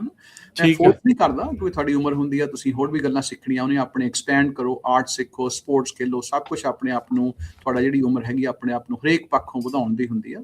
ਪਰ ਕਈ ਬੱਚੇ ਹੁੰਦੇ ਆ, ਉਹ ਫੋਕਸ ਹੁੰਦੇ ਆ, ਜਾਂ ਉਹਨਾਂ ਦਾ ਮਕਸਦ ਹੀ ਇਹ ਹੁੰਦਾ, ਉਹਨਾਂ ਦੇ ਕੋਲ ਇੱਕ ਪਲਾਨ ਤੁਸੀਂ ਬਣਾ ਸਕਦੇ ਆ। ਫੋਰ ਐਗਜ਼ਾਮਪਲ, ਤੁਸੀਂ ਜੇ ਹਾਈ ਸਕੂਲ ਦੇ ਵਿੱਚ ਤੁਹਾਡੀਆਂ ਜਿਹੜੀਆਂ ਇੰਟੀਗ੍ਰੇਟਿਡ ਮੈਥ ਹੋ ਗਿਆ, ਜਾਂ ਵੱਖਰੇ ਹਾਈ ਸਕੂਲ ਦੇ ਵਿੱਚ ਤੁਸੀਂ ਉਹ ਵੱਖਰੇ ਨਾਂ ਹੁੰਦੇ ਆ, ਜੇ ਤੁਸੀਂ ਉਹ ਮਿਡਲ ਸਕੂਲ ਦੇ ਵਿੱਚ ਤੁਹਾਡੀ ਗ੍ਰੇਡਿੰਗ ਨਹੀਂ ਆਈ, ਤੁਹਾਨੂੰ ਉਹਦੀ ਪਲੇਸਮੈਂਟ ਹਾਈ ਸਕੂਲ ਦੇ ਵਿੱਚ ਨਹੀਂ ਹੁੰਦੀ। ਤੁਹਾਨੂੰ ਫਿਰ ਜਿਹੜੇ ਰਾਦਰ ਦਿਨ ਜਿਹੜੇ ਤੁਹਾਡੇ ਤੁਸੀਂ ਜਿੱਦਾਂ ਹੁਣ ਮੈਥ 5A ਜਾ ਕੇ ਫਿਨਿਸ਼ ਹੋਣਾ ਹੈ, ਤੁਹਾਤੋਂ ਹੁੰਦੇ ਨਹੀਂ, ਕਿਉਂਕਿ ਇਹ ਸੀਕੁਐਂਸਿੰਗ ਹੁੰਦੀ ਆ ਕੋਰਸਿਸ ਦੀ, ਬਹੁਤ ਇੰਪੋਰਟੈਂਟ ਹੈਗੀ ਆ। ਇੰਗਲਿਸ਼ ਦੇ ਵਿੱਚ ਹੋਈ, ਸਾਈਕੋਲੋਜੀ, ਉਹ ਕੋਰਸਾਂ ਚੱਲ ਜਾਂਦੀ ਆ, ਪਰ ਜਿਹੜੇ ਸਟੈਮ ਦੇ ਕੋਰਸਿਸ ਹੁੰਦੇ ਆ, ਕਿਉਂਕਿ ਉਹ ਪ੍ਰੀ ਰੈਕੁਇਜ਼ਿਟ ਕਰਕੇ ਤੁਹਾਨੂੰ ਸੀਕੁਐਂਸਿਸ ਤੋਂ ਜਾਣਾ ਹੀ ਪੈਂਦਾ ਆ, ਤੇ ਇਸ ਕਰਕੇ ਤੁਸੀਂ ਪਲੈਨਿੰਗ ਪਹਿਲਾਂ ਹੀ ਕਰੋ, ਜੇ ਤੁਸੀਂ ਚਾਹੁੰਦੇ ਆ ਕੋਈ ਵੀ ਸਟੈਮ ਫੀਲਡ ਦੇ ਵਿੱਚ ਜਾਣ ਦੇ ਵਿੱਚ। ਅੱਛਾ, ਟੋਟਲ ਜਿਹੜੀ ਇਲੈਕਟ੍ਰੀਕਲ ਇੰਜੀਨੀਅਰਿੰਗ ਦੀ ਮੰਨ ਲਓ ਜਿਹੜੀ ਡਿਗਰੀ ਆ, ਜਿਹੜਾ ਆਪਾਂ ਦਿਖਾਇਆ ਹੈ, ਟੋਟਲ ਕਿੰਨੇ ਸਾਲ ਦਾ? ਜਿਹੜਾ 4 ਸਾਲ ਤਾਂ ਤੁਹਾਡੇ ਜਿਹੜੇ ਆ ਉਹ CSU 'ਚ ਲੱਗ ਗਏ, ਉਸ ਤੋਂ ਪਹਿਲਾਂ ਕੀ ਇਹ 2 ਸਾਲ ਤੁਹਾਨੂੰ ਕਮਿਊਨਿਟੀ ਕਾਲਜ 'ਚ ਵੀ ਲਾਉਣੇ ਆ? ਕੀ ਟੋਟਲ 6 ਸਾਲ ਲੱਗਣੇ, ਜਾਂ ਕੁੱਲ ਮਿਲਾ ਕੇ 4 ਸਾਲ 'ਚ ਹੀ ਹੋ ਜਾਂਦਾ ਹੈ? ਸੋ ਤੁਹਾਡਾ ਜਿਹੜਾ ਮਤਲਬ ਅਸਿਊਮਿੰਗ ਵੀ ਹਾਂ, ਉਸ ਸਮੈਸਟਰ 'ਚ ਜਿੰਨੇ ਮੈਕਸਿਮਮ ਲੋਡ ਬੰਦਾ ਲੈ ਕੇ ਕਰ ਸਕਦਾ ਆ, ਵੀ ਇੱਕ ਉਸ ਸਿਨੈਰੀਓ ਦੇ ਵਿੱਚ। ਜੀ, ਸੋ ਤੁਸੀਂ ਇਹ ਦੇਖੋ ਕਿ ਤੁਹਾਨੂੰ 124 ਯੂਨਿਟਾਂ ਚਾਹੀਦੀਆਂ, ਹਨਾ? ਜਿੰਨੀ ਛੇਤੀ ਤੁਸੀਂ ਉਹ ਲੈ ਸਕਦੇ ਆ, ਤੁਸੀਂ ਮਤਲਬ ਤੁਹਾਡਾ ਟਾਈਮ ਘੱਟ ਜਾਣਾ ਹੈ। ਜਿੱਦਾਂ ਹੁਣ, ਸੋ ਇਸ ਕਰਕੇ ਰੀਅਲਿਸਟਲੀ ਸਪੀਕਿੰਗ, ਜੇ ਤੁਸੀਂ ਕਮਿਊਨਿਟੀ ਕਾਲਜ ਜਾਂਦੇ ਆ, ਤੁਸੀਂ 2 ਸਾਲ ਲਾਉਂਦੇ ਆ, ਤੁਹਾਡੇ ਘੱਟੋ ਘੱਟ 4 ਜਾਂ 5 ਸਮੈਸਟਰ ਤੁਹਾਡੇ ਦੋ ਯੂਨੀਵਰਸਿਟੀ ਤੇ ਜਾ ਕੇ, ਆਪਣੇ CSU ਫ੍ਰਿਜ਼ੋਂ ਜਾ ਕੇ ਲੱਗੂਗੇ। ਕਈ ਵਾਰੀ ਤੁਹਾਡਾ ਟਾਈਮਿੰਗ ਕੋਰਸਿਸ ਦੀ ਸਹੀ ਨਹੀਂ ਆਉਂਦੀ, ਕਿਉਂਕਿ ਤੁਸੀਂ ਹਾਇਰ ਲੈਵਲ ਕੋਰਸਿਸ ਜਾਂਦੇ ਆ, ਉਹ ਕੋਰਸਿਸ ਇੱਕ ਸਮੈਸਟਰ 'ਚ ਸੋ ਸਾਲ ਦੇ ਵਿੱਚ ਇੱਕ ਵਾਰੀ ਆਫਰ ਹੁੰਦਾ। ਸੋ ਟਾਈਮਿੰਗ ਇਜ਼ ਵੈਰੀ ਇੰਪੋਰਟੈਂਟ। ਸੋ ਤੁਸੀਂ ਜਾ ਕੇ ਆਪਣੇ ਜ਼ਰੂਰ ਕਾਉਂਸਲਰ ਨਾਲ ਮਿਲੋ, ਉਹ ਤੁਹਾਨੂੰ ਦੱਸੂਗੇ ਵੀ ਕਿਹੜਾ ਕੋਰਸ ਕਿਹੜੇ ਸਾਲ 'ਚ ਆਫਰ ਹੋਣਾ ਆ। ਤੁਸੀਂ ਫਿਜ਼ਿਕਸ ਲੈ ਲਓ, ਇਸ ਸਮੈਸਟਰ ਤੇ ਲੈ ਲਓ। ਪਰ ਜਨਰਲੀ ਸਪੀਕਿੰਗ ਜੇ ਤੁਸੀਂ ਹੈਗੇ ਆ ਪਲਾਨ ਬਣਾਓ, ਤੁਸੀਂ 4 ਸਾਲ ਦੇ ਵਿੱਚ ਪੂਰਾ ਕਰ ਸਕਦੇ ਆ। ਪਰ ਤੁਹਾਨੂੰ you need to be very dedicated ਤੇ ਤੁਹਾਨੂੰ ਪਲਾਨ ਪੂਰਾ ਤੁਹਾਨੂੰ ਚਾਕ ਆਊਟ ਕਰਨਾ ਪੈਣਾ ਤੁਹਾਡਾ ਜਿਹੜਾ ਸਕੇਜੂਲ ਹੈਗਾ। ਕੀ ਜਿਹੜੀ ਇਹ ਸਿਟੀ ਕਾਲਜ ਵਾਲੀ ਇੰਜੀਨੀਅਰਿੰਗ ਦਾ ਕੋਰਸ ਸੀਗਾ ਤੇ ਜਿਹੜਾ ਉਹਦੇ ਵਾਲਾ, ਇਹ ਦੋਨੋਂ ਵੱਖੋ ਵੱਖਰੀਆਂ ਡਿਗਰੀਜ਼ ਬਣਦੀਆਂ ਨੇ? ਸੋ ਜੇ ਤੁਸੀਂ ਕਮਿਊਨਿਟੀ ਕਾਲਜ ਦੇ ਵਿੱਚ ਜਾਂਦੇ ਆ, ਤੁਹਾਡੀਆਂ ਲੋਕਲ ਐਸੋਸੀਏਟ ਡਿਗਰੀਆਂ ਹੁੰਦੀਆਂ ਆ ਜਿਹੜੇ ਤੁਹਾਨੂੰ ਲੋਕਲ ਕਮਿਊਨਿਟੀ ਕਾਲਜਸ ਦਿੰਦੇ ਆ। ਜੇ ਤੁਸੀਂ ਫ੍ਰੈਸਨੋ ਸਟੇਟ ਜਾਂਦੇ ਆ, ਫਿਰ ਤੁਹਾਨੂੰ ਉੱਥੇ ਬੈਚਲਰਸ ਦੀ ਡਿਗਰੀ ਮਿਲਦੀ ਆ। ਪਰ ਸੋ ਇਸ ਕਰਕੇ ਤੁਸੀਂ 2 ਡਿਗਰੀਆਂ ਲੈ ਸਕਦੇ ਹੈਗੇ ਆ। ਐਸੋਸੀਏਟ ਡਿਗਰੀ ਇੰਜੀਨੀਅਰਿੰਗ ਦੀ ਤੁਸੀਂ ਜਿੱਦਾਂ ਸਿਟੀ ਕਾਲਜ ਤੋਂ ਲੈ ਲਈ, ਤੁਸੀਂ ਜਾ ਕੇ 4 ਈਅਰ ਬੈਚਲਰਸ ਡਿਗਰੀ ਤੁਸੀਂ ਆਪਣੀ CSU ਤੋਂ ਲੈ ਲਈ। ਪਰ ਤੁਸੀਂ ਇਹ ਦੇਖਣਾ ਕਿ ਮੈਨੂੰ ਉਸ ਐਸੋਸੀਏਟ ਡਿਗਰੀ ਦਾ ਫਾਇਦਾ ਕੀ ਆ, ਹਾਂ, ਲੋੜ ਵੀ ਹੈ ਜਾਂ ਨਹੀਂ, ਉਸ ਚੀਜ਼ ਲੋੜ ਵੀ ਹੈ ਕਿ ਨਹੀਂ ਹੈ। ਕਿਉਂਕਿ ਕਈ ਵਾਰੀ ਅਸੀਂ ਉਹ ਆਪਣਾ ਟਾਈਮ ਉੱਥੇ ਜ਼ਿਆਦਾ ਸਪੈਂਡ ਕਰ ਦਈਦਾ। ਜੇ ਤੁਹਾਡਾ ਉੱਦਾਂ ਸ਼ੌਂਕ ਹੈਗਾ, ਤੁਸੀਂ ਕੋਰਸਿਸ ਹੋਰ ਲੈਣੇ, ਆਪਣੇ ਨੂੰ ਬ੍ਰੈਡਥ ਦੇਣੀ ਜ਼ਿਆਦਾ ਜ਼ਰੂਰ ਲਾਓ। ਪਰ ਜ਼ਰੂਰੀ ਨਹੀਂ ਹੁੰਦਾ ਕਿ ਤੁਹਾਨੂੰ ਐਸੋਸੀਏਟ ਡਿਗਰੀ ਜਿਹੜੀ ਤੁਸੀਂ ਕਮਿਊਨਿਟੀ ਕਾਲਜ ਲਈ ਆ for specific in this case engineering, ਉਹਦੀ ਜੌਬ ਰਿਕੁਆਇਰਮੈਂਟ ਤੁਹਾਨੂੰ ਮੀਟ ਕਰੂਗੀ ਕਿ ਨਹੀਂ ਕਰੂਗੀ, ਔਰ ਕੁਆਲੀਫਿਕੇਸ਼ਨ ਮਿਲੂਗੀ ਕਿ ਨਹੀਂ ਕਰੂਗੀ। ਜ਼ਿਆਦਾਤਰ ਜਿਹੜੀਆਂ ਆਪਣੀ ਇੰਜੀਨੀਅਰਿੰਗ ਡਿਗਰੀਆਂ ਤੁਹਾਨੂੰ ਬੈਚਲਰਸ ਦੀ ਰਿਕੁਆਇਰਮੈਂਟ ਹੁੰਦੀ ਆ। ਸੋ ਮੇਰਾ ਗੋਲ ਤੁਹਾਡਾ ਇਹ ਹੈ ਕਿ ਕਿੰਨੀ ਛੇਤੀ, ਜੇ ਥੋੜੀ ਚਾਹਵਾਨ ਹੋਵੋ, ਕਿੰਨੀ ਛੇਤੀ ਤੁਸੀਂ ਸਾਰੇ ਯੂਨਿਟਸ ਲੈ ਕੇ ਆਪਣੀ ਡਿਗਰੀ ਕੰਪਲੀਟ ਕਰ ਸਕਦੇ ਆ। ਰਾਜ, ਮੈਂ ਇੱਕ ਹੋਰ ਗੱਲ ਇੱਥੇ ਐਡ ਕਰਨਾ ਚਾਹੁੰਦਾ ਹਾਂ ਕਿ ਜਿੱਦਾਂ ਅਸੀਂ ਉਹ ਰੋਡ ਮੈਪ ਦਿਖਾਇਆ ਸੀਗਾ, ਉਹਦੇ ਵਿੱਚ ਸਿਰਫ ਅਸੀਂ 8 ਸਮੈਸਟਰ ਦਿਖਾਲੇ ਸੀਗੇ ਉਹਦੇ ਵਿੱਚ, ਹੈ ਨਾ। ਤੁਸੀਂ ਆਪਣਾ ਯਾਦ ਰੱਖੋ ਕਿ ਤੁਹਾਡੇ ਕੋਲ ਸਮਰ ਵੀ ਹੁੰਦੀ ਆ। ਤੁਸੀਂ ਸਮਰ ਦੇ ਵਿੱਚ ਤੁਸੀਂ ਕੋਰਸਿਸ ਲੈ ਸਕਦੇ ਆ, ਤੇ ਤੁਸੀਂ ਉਹਨੂੰ ਕਈ ਵਾਰੀ ਵਿੰਟਰ ਦੇ ਵਿੱਚ ਵੀ ਤੁਸੀਂ ਕੋਰਸਿਸ ਲੈ ਸਕਦੇ ਆ। ਪਰ ਉਹ ਸ਼ਾਰਟ ਟਰਮ ਕੋਰਸਿਸ ਹੁੰਦੇ ਆ, ਉਹਨਾਂ ਨੂੰ ਵੀ ਤੁਸੀਂ ਜ਼ਰੂਰ ਆਪਣੇ ਕਾਉਂਸਲਰ ਜਾ ਕੇ ਮਿਲੋ ਕਿ ਮੈਂ ਆਪਣੀ ਪਲਾਨ ਬਣਾਉਣੀ ਆ ਵੀ ਮੈਂ ਸਮਰ ਦੇ ਵਿੱਚ ਮੈਂ ਕੋਰਸ ਲਵਾਂ। ਤੇ ਬਾਕੀ ਕੀ ਹੁੰਦਾ, ਮੈਂ ਕਹੂੰਗਾ ਕਿ ਕਈ ਬੱਚੇ ਜਿਹੜੇ ਹੈਗੇ, ਜ਼ਿਆਦਾਤਰ ਬੱਚੇ ਸਟੂਡੈਂਟਸ ਕਹਿੰਦੇ ਉਹਨਾਂ ਨੂੰ ਕੰਮ ਵੀ ਨਾਲ ਕਰਨਾ ਪੈਂਦਾ, ਕਿਉਂਕਿ ਤੁਸੀਂ ਆਪਣੇ ਪਲਾਨ ਇਸ ਤਰੀਕੇ ਨਾਲ ਬਣਾਓ ਕਿ ਤੁਸੀਂ ਆਪਣਾ ਰੈਗੂਲਰ ਸਮੈਸਟਰ ਦੇ ਵਿੱਚ ਲੋਡ ਥੋੜਾ ਘੱਟ ਰੱਖ ਕੇ, ਰਾਤ ਦੇ 17 ਯੂਨਿਟਾਂ ਲੈਣੀਆਂ, ਤੁਸੀਂ 12 ਲੈ ਲਓ, ਨਾਲ ਕੰਮ ਕਰੋ। ਪਰ 1-2 ਜਿਹੜੀਆਂ ਯੂਨਿਟਸ ਹੈਗੀਆਂ ਤੁਸੀਂ ਆਪਣੀ ਸਮਰ ਦੇ ਵਿੱਚ ਲੈ ਲਓ। ਠੀਕ ਹੈ, ਤਾਂ ਜੋ ਤੁਹਾਡਾ ਕੋਰਸ ਫਿਰ ਜਿਹੜੇ 124 ਯੂਨਿਟ ਪੂਰੇ ਕਰਨ ਵਾਲਾ ਜਿਹੜਾ CSU ਵਾਲਾ ਉਹ ਪੂਰਾ ਜਿਹੜਾ ਉਹ ਹੋ ਜਾਵੇ। ਸੋ ਰੀਅਲਿਸਟਿਕਲੀ ਸਪੀਕਿੰਗ, ਇਹਨਾਂ ਦੇ ਵਿੱਚੋਂ ਜਿਹੜੇ 124 ਯੂਨਿਟਸ ਦੇ ਵਿੱਚੋਂ ਤੁਸੀਂ ਹਾਈ ਸਕੂਲ 'ਚ ਕਿੰਨੇ ਕੁ ਯੂਨਿਟ ਪਹਿਲਾਂ ਹੀ ਜਿਹੜੇ ਉਹ ਕਰ ਸਕਦੇ ਆ? ਸੋ ਕਈ ਤਾਂ ਸਟੂਡੈਂਟਸ ਹੈਗੇ ਆ ਜਿਹੜੇ ਐਡਵਾਂਸ ਹੈਗੇ ਆ, ਉਹ AP ਦੀਆਂ ਕਲਾਸਿਸ ਲੈਂਦੇ ਆ, ਜਾਂ ਤੁਸੀਂ ਆਪਣੇ ਐਨਰੋਲਮੈਂਟ ਕਹਿੰਦੀਆਂ ਇੰਜੀਨੀਅਰਿੰਗ ਦੇ ਹਿਸਾਬ ਦੇ ਨਾਲ ਤੁਸੀਂ ਘੱਟੋ ਘੱਟ ਆਪਣਾ 24 ਯੂਨਿਟਾਂ ਤੁਸੀਂ ਆਪਣੀਆਂ ਹਾਈ ਸਕੂਲ 'ਚ ਕੰਪਲੀਟ ਕਰ ਸਕਦੇ ਆ। ਤੇ ਸਿੱਧਾ ਹੀ ਸਾਲ ਹੀ ਘਟ ਜਾਣਾ ਇੱਕ ਹਿਸਾਬ ਦੇ ਨਾਲ ਬੰਦੇ ਦਾ।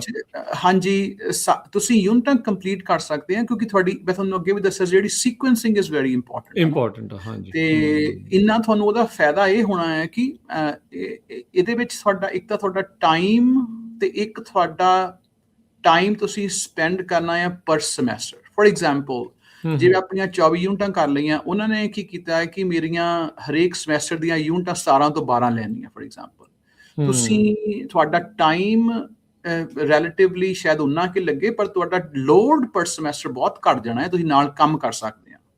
ਤੇ ਮੈਂ ਇੱਕ ਹੋਰ ਆਪਣੇ ਸਰੋਤਿਆਂ ਨੂੰ ਦੱਸੂਗਾ ਕਿ ਤੁਸੀਂ ਇੰਜੀਨੀਅਰਿੰਗ ਹੋ ਗਈ, ਕੋਈ ਵੀ ਪ੍ਰੋਗਰਾਮ ਹੈ, ਕੋਈ ਵੀ ਹੋ ਗਈ, ਉਹਦੇ ਤੁਹਾਨੂੰ ਵਰਕ ਐਕਸਪੀਰੀਅੰਸ ਬਹੁਤ ਜ਼ਰੂਰੀ ਆ ਅੱਜ ਤੁਹਾਨੂੰ ਕੰਪੀਟ ਕਰਨ ਦੇ ਲਈ ਜੌਬ ਮਾਰਕੀਟ ਦੇ ਲਈ। ਤੇ ਮੈਂ ਇਹ ਆਪਣੇ ਸਟੂਡੈਂਟਸ ਨੂੰ ਜਾਂ ਪੇਰੈਂਟਸ ਨੂੰ ਇਹ ਐਡਵਾਈਸ ਜ਼ਰੂਰ ਦਊਂਗਾ ਕਿ ਤੁਸੀਂ ਕੋਸ਼ਿਸ਼ ਨਾ ਕਰਿਆ ਕਰੋ ਮੈਂ ਇੰਨੀ ਛੇਤੀ ਡਿਗਰੀ ਕੰਪਲੀਟ ਕਰਾਂ, ਪਰ ਨਾਲ ਜੇ ਤੁਸੀਂ ਕੰਮ ਕਰੋਗੇ ਉਹਦਾ ਤੁਹਾਨੂੰ ਫਾਇਦਾ ਬਹੁਤ ਹੋਣਾ ਹੈ। ਤੇ ਤੁਹਾਨੂੰ ਜੇ ਇੱਕ ਸਮੈਸਟਰ ਜ਼ਿਆਦਾ ਲੱਗ ਜਾਵੇ, ਤੁਸੀਂ ਉਹਨੂੰ ਜੇ ਤੁਸੀਂ 6 ਮਹੀਨੇ ਕੰਮ ਕਰ ਲਓ, ਤੁਹਾਨੂੰ ਉਹਦਾ ਬਹੁਤ ਫਾਇਦਾ ਹੋਣਾ ਹੈ, ਕਿਉਂਕਿ ਤੁਹਾਨੂੰ ਜਿਹੜਾ ਕੰਪੀਟੀਸ਼ਨ ਤੁਹਾਡੀ ਜੌਬ ਲਈ, ਤੁਹਾਨੂੰ ਉਹਦੇ ਵਿੱਚ ਤੁਹਾਨੂੰ ਬਹੁਤ ਫਾਇਦਾ ਹੋਣਾ। ਫॉर ਐਗਜ਼ਾਮਪਲ, ਇਹ ਬੜੀ ਕਾਊਂਟਰ ਇੰਟੂਟਿਵ ਜੀ ਗੱਲ ਆ। ਆਪਣੀ ਕਮਿਊਨਿਟੀ ਦੇ ਵਿੱਚ ਇਦਾਂ ਕਰਦੇ ਨਹੀਂ। ਆਪਣੀ ਕਮਿਊਨਿਟੀ ਦੇ ਵਿੱਚ ਇਹ ਫੋਕਸ ਕੀਤਾ ਜਾਂਦਾ, ਚੱਲ ਯਾਰ ਮੁੰਡਾ ਆ ਕੁੜੀ ਆ ਜੋ ਵੀ ਆ, ਪੜ੍ਹਾਈ ਕਰ, ਪੜ੍ਹਾਈ ਤੇ ਫੋਕਸ ਕਰ, ਕੰਮ ਕਰਨ ਨੂੰ ਅਸੀਂ ਹੈਗੇ ਆ, ਕੋਈ ਚੱਕਰ ਨਹੀਂ, ਤੂੰ ਜਲਦੀ ਜਲਦੀ ਆਪਣੀ ਡਿਗਰੀ ਕਰ ਲਾ। ਜੀ। ਸੋ ਤੁਸੀਂ ਕਿਉਂ ਇਦਾਂ ਇੰਨਾ ਰਿਕਮੈਂਡ ਕਰਦੇ ਆ ਵੀ ਨਾਲ ਥੋੜਾ ਬਹੁਤਾ ਕੰਮ ਕਰੋ? ਜਿਹੜੇ ਅੱਜ ਕੱਲ ਸੋ ਕੋਈ ਵੀ ਆ ਤੁਹਾਡੀ ਮਾਰਕੀਟ ਦੇ ਵਿੱਚ ਤੁਹਾਡੇ ਸਕਿੱਲਸ ਮੈਟਰ ਮੋਸਟ। ਮੈਂ ਹੂੰ ਤੁਹਾਨੂੰ ਹੂੰ ਜਿੱਦਾਂ ਹੂੰ ਹੁਣ ਆਪਾਂ ਗੱਲ ਕੀਤੀ ਸੀ ਟ੍ਰੇਡਸ ਦੀ, ਹਨਾ। ਹੂੰ ਹੁਣ ਫੋਰ ਐਗਜ਼ਾਮਪਲ ਇੱਕ ਆਪਣੇ ਕੰਪਿਊਟਰ ਸਾਇੰਸ ਆ, ਇੱਕ ਹੁਣ ਜੇ ਤੁਹਾਡਾ ਕੋਈ ਕੰਪਿਊਟਰ ਸਾਇੰਸ ਦੀ ਡਿਗਰੀ ਆ, ਉਹਦੀ ਰਿਕੁਆਇਰਮੈਂਟ ਹੈਗੀ ਆ ਮਾਸਟਰਸ ਦੀ ਫੋਰ ਐਗਜ਼ਾਮਪਲ, ਹਨਾ। ਤੁਸੀਂ ਹੂੰ ਉਹ ਇੱਕ ਬੱਚੇ ਨੇ ਮਾਸਟਰਸ ਕੀਤੀ ਆ, ਇੱਕ ਨੇ ਮਾਸਟਰ ਦੇ ਨਾਲ 2 ਸਾਲ ਕੰਮ ਕੀਤਾ। ਹੂੰ ਹੂੰ ਉਹਨਾਂ ਨੇ ਉਹ ਜਿਹੜਾ 2 ਸਾਲ ਕੰਮ ਕੀਤਾ ਉਹਨੂੰ ਪ੍ਰੈਫਰੈਂਸ ਦੇਣੀ ਆ ਹਾਇਰਿੰਗ ਦੇ ਵਿੱਚ। ਮੈਂ ਤੁਹਾਨੂੰ ਹੋਰ ਐਗਜ਼ਾਮਪਲ ਹੂੰ ਦਿੰਦਾ। ਫ੍ਰਿਜ਼ਨੋ ਸਟੇਟ ਦੇ ਵਿੱਚ ਇੱਕ ਪ੍ਰੋਗਰਾਮ ਹੈਗਾ VIP ਪ੍ਰੋਗਰਾਮ, ਉਹਨੂੰ ਕਹਿੰਦੇ ਆ ਵੈਲੀ ਇੰਡਸਟਰੀ ਪਾਰਟਨਰਸ਼ਿਪ ਪ੍ਰੋਗਰਾਮ। ਠੀਕ ਹੈ। ਉਹਦੇ ਵਿੱਚ ਕੀ ਆ ਕਿ ਜਿਹੜੀਆਂ ਆਪਣੀਆਂ ਕੰਪਨੀਆਂ ਹੈਗੀਆਂ ਲੋਕਲ, ਉਹ ਮੈਂਬਰਸ ਹੈਗੀਆਂ ਉਸ ਆਰਗੇਨਾਈਜੇਸ਼ਨ ਦੀਆਂ, ਉਹ ਫੀ ਦਿੰਦੀਆਂ ਆ ਤੇ ਉਹ ਜਿਹੜੇ ਇੰਜੀਨੀਅਰਿੰਗ ਦੇ ਸਟੂਡੈਂਟਸ ਹੈਗੇ ਆ ਉਹਨਾਂ ਨੂੰ ਉਹ ਇੰਟਰਨਸ਼ਿਪ ਦਿੰਦੇ ਆ। ਓਕੇ, ਠੀਕ ਪੇਡ ਹੈ। ਇੰਟਰਨਸ਼ਿਪ ਸਾਨੂੰ ਮਿਲਦੀਆਂ ਆ, ਸਾਨੂੰ ਉਸ ਪ੍ਰੋਗਰਾਮ ਲਈ ਅਪਲਾਈ ਕਰਨਾ ਪੈਂਦਾ ਆ। ਤੁਸੀਂ ਉਹਨੂੰ VIP ਪ੍ਰੋਗਰਾਮ ਕਹਿੰਦੇ ਆ। ਹੂੰ ਉਹ ਵੀ ਕਰਦੇ ਕਿ ਜੇ ਤੁਸੀਂ ਹੁਣ 4 ਸਾਲ 'ਚ ਗ੍ਰੈਜੂਏਟ ਹੋਣਾ ਆ, ਉਹਦੇ ਵਿੱਚ ਤੁਸੀਂ 5 ਸਾਲ ਦੇ ਵਿੱਚ ਗ੍ਰੈਜੂਏਟ ਹੁੰਦੇ ਆ, ਪਰ ਉਹ 5 ਸਾਲਾਂ ਦੇ ਵਿੱਚ ਤੁਸੀਂ 1 ਸਾਲ ਕੰਮ ਕਰਦੇ ਆ 2 ਵੱਖੋ ਵੱਖਰੀਆਂ ਕੰਪਨੀਆਂ ਦੇ ਨਾਲ। ਉਹਨੂੰ ਹੂੰ ਹੂੰ ਕੋ-op ਹੂੰ ਕਹਿ ਲਓ, ਪ੍ਰੋਗਰਾਮ ਕਹਿ ਲਓ। ਉਸ ਪ੍ਰੋਗਰਾਮ ਦੇ ਵਿੱਚ ਇੱਦਾਂ ਹੁਣ ਜ਼ਿਆਦਾਤਰ ਉਹ ਪ੍ਰੋਗਰਾਮ ਮੈਨੂੰ ਪਤਾ ਕਿ 1998 ਦੇ ਵਿੱਚ ਸ਼ੁਰੂ ਹੋਇਆ ਸੀਗਾ ਆਲਮੋਸਟ। ਜੇ ਜ਼ਿਆਦਾਤਰ ਜਿਹੜੀਆਂ ਸਾਰੀਆਂ ਲੋਕਲ ਕੰਪਨੀਜ਼ ਆ, ਉਹ ਪ੍ਰੋਗਰਾਮ ਦੇ ਗ੍ਰੈਜੂਏਟ ਹੀ ਈਦਰ ਰਨ ਕਰ ਰਹੇ ਆ ਜਾਂ ਉਹ ਹਾਇਰ ਕਰ ਰਹੇ ਬੱਚਿਆਂ ਨੂੰ। ਉਸ ਠੀਕ ਪੋਜੀਸ਼ਨ ਆ। ਤੇ ਪਹੁੰਚ ਚੁੱਕੇ ਆ ਤੇ ਉਹਨਾਂ ਦੀ ਜਿਹੜੀ ਗ੍ਰੈਜੂਏਟ ਹੋਣ ਤੋਂ ਪਹਿਲਾਂ ਹੀ ਉਹਨਾਂ ਨੂੰ ਜੌਬ ਆਫਰਾਂ ਹੁੰਦੀਆਂ ਆ। ਗ੍ਰੈਜੂਏਟ ਹੋਣ ਤੋਂ ਮਤਲਬ ਜ਼ਿਆਦਾਤਰ ਬਾਕੀ ਉਹਨਾਂ ਦੀ ਜਿਹੜੀ ਸੈਲਰੀ ਦੀ ਪਲੇਸਮੈਂਟ ਹੁੰਦੀ ਆ, ਉਹ ਘੱਟੋ ਘੱਟ 15-20 ਹਜ਼ਾਰ ਜ਼ਿਆਦਾ ਹੁੰਦੀ ਆ ਤੁਹਾਡੇ ਜਿਹੜੇ ਕੋਈ ਸਟੂਡੈਂਟ ਆਉਂਦਾ ਜਿਹਨੂੰ ਕੋਈ ਐਕਸਪੀਰੀਅੰਸ ਹੁੰਦਾ ਨਹੀਂ। ਸੋ ਮੈਂ ਹੂੰ ਇਹ ਕਹੂੰਗਾ ਕਿ ਤੁਸੀਂ ਨਾਲ ਪੜ੍ਹਾਈ ਵੀ ਕਰੋ, ਕੰਮ ਵੀ ਕਰੋ, ਐਕਸਪੀਰੀਅੰਸ ਵੀ ਲਾਓ, ਕਿਉਂਕਿ ਤੁਹਾਨੂੰ ਐਕਸਪੀਰੀਅੰਸ ਦੀ ਬਹੁਤ ਜ਼ਿਆਦਾ ਜ਼ਰੂਰਤ ਹੈਗੀ ਆ ਤੁਸੀਂ ਜੇ ਇੰਪਲੋਇਮੈਂਟ ਲੈਣੀ ਆ। ਇੰਡਸਟਰੀ ਕਿੱਦਾਂ ਕੰਮ ਕਰਦੀ ਆ, ਕਿੱਦਾਂ ਕੰਮ ਹੁੰਦੇ ਆ ਜੀ ਕੰਪਨੀਜ਼ ਦੇ ਵਿੱਚ, ਉਹਦਾ ਤੁਹਾਨੂੰ ਜਿਹੜਾ ਉਹ ਪਤਾ ਲੱਗ ਜਾਂਦਾ। ਸੋ ਪੇ ਕਰ ਰਹੇ ਆ ਵੀ ਜਿਹੜਾ ਇਹ ਕਹਿ ਸਕਦੇ ਆ ਵੀ ਪੂਲ ਹੈਗਾ ਆ ਇੰਨੇ ਜਿਹੜੇ ਟੈਲੈਂਟਡ ਲੋਕਾਂ ਦਾ, ਵੀ ਉਹਨਾਂ ਦੇ ਉੱਤੇ ਉਹਨਾਂ ਨੂੰ ਪਹਿਲਾਂ ਆਪਸ਼ਨ ਜਿਹੜੀ ਉਹ ਮਿਲੇ ਵੀ ਉਹਨਾਂ ਚੋਂ ਉਹ ਵਿਦਿਆਰਥੀਆਂ ਨੂੰ ਜਿਹੜਾ ਉਹ ਲੈ ਕੇ ਆ ਸਕਣ। ਜੀ ਜੀ ਜੀ ਜੀ ਤੇ ਉਹ ਮੈਂ ਅਗੇਨ ਦੱਸਵਾਂ, ਆਪਣੇ ਫ੍ਰਿਜ਼ਨੋ ਸਟੇਟ ਦੇ ਵਿੱਚ ਉਹਨੂੰ VIP ਪ੍ਰੋਗਰਾਮ ਕਹਿੰਦੇ ਆ। ਜੇ ਤੁਸੀਂ ਆਪਣਾ ਕੋਈ ਵੀ ਮੇਰਾ ਮੈਂ ਹੁਣ ਲਿੰਕ ਪਾ ਦਿੰਦਾ ਤੇ ਜੀ ਤੁਸੀਂ ਉਹ ਸ਼ੇਅਰ ਵੀ ਕਰ ਦਿਓ ਆਪਣੇ ਆਡੀਅנס ਦੇ ਨਾਲ। ਤੇ ਉਹਦੇ ਵਿੱਚ ਤੁਸੀਂ ਹੁਣ ਦੇਖ ਲਓ ਕਿ ਜਿਹੜੀਆਂ ਸਾਰੀਆਂ ਕੰਪਨੀਆਂ ਹੈਗੀਆਂ ਉਹ ਤੁਹਾਡੀਆਂ ਸਾਰੀਆਂ ਲੋਕਲ ਕੰਪਨੀਆਂ ਆ। ਜਿਹੜਾ VIP ਪ੍ਰੋਗਰਾਮ ਆ ਉਸ ਦੇ VIP ਲਈ। ਪ੍ਰੋਗਰਾਮ ਦੇ ਵਿੱਚ ਹੈਗੀਆਂ ਸਾਰੀਆਂ ਕੰਪਨੀਆਂ। ਸ਼ਾਇਦ ਤੁਸੀਂ, ਤੁਹਾਡੇ ਮਾਪੇ ਜਾਂ ਕੋਈ ਨਾ ਕੋਈ ਭੈਣ ਭਰਾ ਕੋਈ ਨਾ ਕੋਈ ਜ਼ਰੂਰ ਉੱਥੇ ਕੰਮ ਵੀ ਕਰਦਾ ਹੋਣਾ ਆ। ਆਹ ਹੂੰ ਤੁਹਾਡਾ ਪ੍ਰੋਗਰਾਮ ਹੈਗਾ ਆ, ਇਸ ਕੋਆਪਰੇਟਿਵ ਐਜੂਕੇਸ਼ਨ ਪ੍ਰੋਗਰਾਮ। ਤੇ ਬਾਕੀ ਜਿਹੜੇ ਕਈ ਸਟੂਡੈਂਟਸ ਹੈਗੇ ਆ ਸੋ ਜਿੱਦਾਂ ਹੁਣ ਇਹਦੇ ਲਈ ਇਹ VIP ਪ੍ਰੋਗਰਾਮ ਦੇ ਲਈ ਕੋਈ ਰਿਕੁਆਇਰਮੈਂਟ ਹੁੰਦੀ ਵੀ ਕੁਝ ਸਮੈਸਟਰ ਕੀਤੇ ਹੋਣ ਪਹਿਲਾਂ? ਹਾਂਜੀ, ਇਹ ਤੁਹਾਨੂੰ ਘੱਟੋ ਘੱਟ ਤੁਹਾਡੇ 2 ਸਾਲ ਇੰਜੀਨੀਅਰਿੰਗ ਐਜੂਕੇਸ਼ਨ ਤੁਹਾਡੀ ਕੰਪਲੀਟ ਹੋਣੀ ਚਾਹੀਦੀ ਆ। ਹੂੰ ਹੂੰ ਉਹਦੇ ਲਈ ਰੀਜ਼ਨ ਇਹ ਹੁੰਦਾ ਕਿਉਂਕਿ ਜਿਹੜੇ ਤੁਹਾਡੇ ਸਟੂਡੈਂਟਸ ਹੈਗੇ ਆ, ਉਹਨੂੰ ਜਿਹੜੀ ਕੰਪਨੀਆਂ ਕਹਿੰਦੇ ਸਾਨੂੰ ਉਹਨਾਂ ਦੀ ਮੈਚੁਰਿਟੀ ਲੈਵਲ, ਉਹਨਾਂ ਦੇ ਐਜੂਕੇਸ਼ਨ ਲੈਵਲਸ ਜਿਹੜੇ ਉਹ ਆਪਣੇ ਕਨਸੈਪਟਸ ਹੋਣ ਜਾਂ ਪ੍ਰੋਡਕਟਿਵ ਵੀ ਹੋਵੇ। ਹੁਣ ਆਹ ਦੇਖੋ ਸਾਰੀਆਂ ਕੰਪਨੀਆਂ ਹੈਗੀਆਂ ਆ, ਐਲਾਈਡ ਇਲੈਕਟ੍ਰਿਕ ਹੋ ਗਈ, ਬੈਟਸ ਕੰਪਨੀ, BK ਲਾਈਟਿੰਗ, ਸਰਟਨਟੀ, ਗੈਲੋ, ਲਪਰੀਨੋ ਫੂਡ, JBT, ਆ ਸਾਰੀਆਂ ਸਾਡੀਆਂ ਲੋਕਲ ਕੰਪਨੀਆਂ ਹੈਗੀਆਂ ਜਿਹੜੀਆਂ ਇਸ VIP ਪ੍ਰੋਗਰਾਮ ਦੇ ਵਿੱਚ ਪੈਸੇ ਦੇ ਕੇ ਹੂੰ ਆਪਣੇ ਆਪ ਨੂੰ ਮੈਂਬਰ ਬਣਾਉਣੀਆਂ ਹੈ। ਕਾਹਦੇ ਲਈ? ਕਿਉਂਕਿ ਉਹ ਚਾਹੁੰਦੇ ਆ ਕਿ ਜਿਹੜੇ ਸਾਡੇ ਸਟੂਡੈਂਟਸ ਹੈਗੇ ਆ ਲੋਕਲ ਕੰਪਨੀਆਂ ਲਈ ਕੰਮ ਕਰਨ, ਅਸੀਂ ਇਹਨਾਂ ਨੂੰ ਸਾਰਿਆਂ ਨੂੰ ਸਪੋਰਟ ਕਰੀਏ। ਬਹੁਤ ਹੀ ਵਧੀਆ ਗਰੁੱਪ ਹੈਗਾ ਆ ਜਿਹੜੇ ਇਹ ਇਸ ਮੈਂਬਰ ਹੈਗੇ ਆ, ਕਿਉਂਕਿ ਉਹਨਾਂ ਨੂੰ ਪਤਾ ਹੈ ਕਿ ਸਾਡਾ ਪਰਪਸ ਕੀ ਆ। ਅਸੀਂ ਪਰਪਸ ਇਹੀ ਆ ਕਿ ਅਸੀਂ ਸਟੂਡੈਂਟਸ ਨੂੰ ਵਰਕ ਐਕਸਪੀਰੀਅੰਸ ਦੇਣਾ ਆ ਕਿ ਸਾਡੇ ਲੋਕਲ ਬੱਚੇ ਲੋਕਲ ਹੀ ਰਹਿਣ। ਜੀ ਬਿਲਕੁਲ। ਤੇ ਨਾਲੇ ਉਹਨਾਂ ਨੂੰ ਬਿਲਕੁਲ ਵਧੀਆ ਜਿਹੜਾ ਉਹ ਆਪਸ਼ਨ ਮਿਲਦੀ ਆ ਤੇ ਲੋਕਲ ਵੀ ਰਹਿਣ ਤੇ ਕੁਛ ਨਵਾਂ ਵੀ ਜਿਹੜਾ ਉਹਨਾਂ ਨੂੰ ਸਿੱਖਣ ਨੂੰ ਜਿਹੜਾ ਉਸ ਦੇ ਵਿੱਚ ਜੀ ਮਿਲਦਾ ਹੈ। ਸੋ ਗੁਰਮਿੰਦਰ ਸਿੰਘ ਸੰਘਾ ਜੀ, ਬਹੁਤ ਬਹੁਤ ਧੰਨਵਾਦ। ਸੋ ਅੱਜ ਦੇ ਪ੍ਰੋਗਰਾਮ 'ਚ ਅਸੀਂ ਤੁਹਾਨੂੰ ਜਿਹੜਾ ਦੱਸਿਆ ਵੀ ਫਲੋ ਚਾਰਟ ਕਿੱਦਾਂ ਆ, ਜੇ ਤੁਸੀਂ ਐਸੋਸੀਏਟ ਡਿਗਰੀ ਇੰਜੀਨੀਅਰਿੰਗ ਦੀ ਕਰਨੀ ਆ ਉਹਦੇ ਲਈ ਕੀ ਫਲੋ ਚਾਰਟ ਆ, ਜਿਹੜੇ 4 ਸਮੈਸਟਰ 'ਚ ਕੀ ਆ, ਤੇ ਜੇ ਤੁਸੀਂ ਕੈਲੀਫੋਰਨੀਆ ਸਟੇਟ ਯੂਨੀਵਰਸਿਟੀ ਦੇ ਥਰੂ ਜਿਹੜਾ ਉਹ ਜਾਣਾ ਚਾਹੁੰਦੇ ਆ ਤੇ ਕਿਹੜੇ ਕਿਹੜੇ ਜਿਹੜੇ ਕੋਰਸਿਸ ਅੱਜ ਇਲੈਕਟ੍ਰੀਕਲ ਇੰਜੀਨੀਅਰਿੰਗ ਨੂੰ ਲੈ ਕੇ ਵਿਸ਼ੇਸ਼ ਤੌਰ ਦੇ ਉੱਤੇ ਤੁਹਾਨੂੰ ਉਹ ਸਾਰੇ ਕੋਰਸਿਸ ਦੇ ਬਾਰੇ ਜਿਹੜਾ ਉਹ ਦਿਖਾਇਆ ਆ। ਸੋ ਤਾਂ ਜੋ ਤੁਸੀਂ ਉਸ ਨੂੰ ਮੈਨੇਜ ਜਿਹੜਾ ਆਪਣੇ ਆਪ ਨੂੰ ਕਰ ਸਕੋ। ਸੰਗਾ ਸਾਹਿਬ ਬਹੁਤ ਧੰਨਵਾਦ, ਬੜੀ ਮਿਹਰਬਾਨੀ, ਮਿਲਦੇ ਹਾਂ ਅਗਲੀ ਵਾਰੀ। ਸਤਿ ਸ਼੍ਰੀ ਧੰਨਵਾਦ ਜੀ, ਅਕਾਲ। Thank you Raj.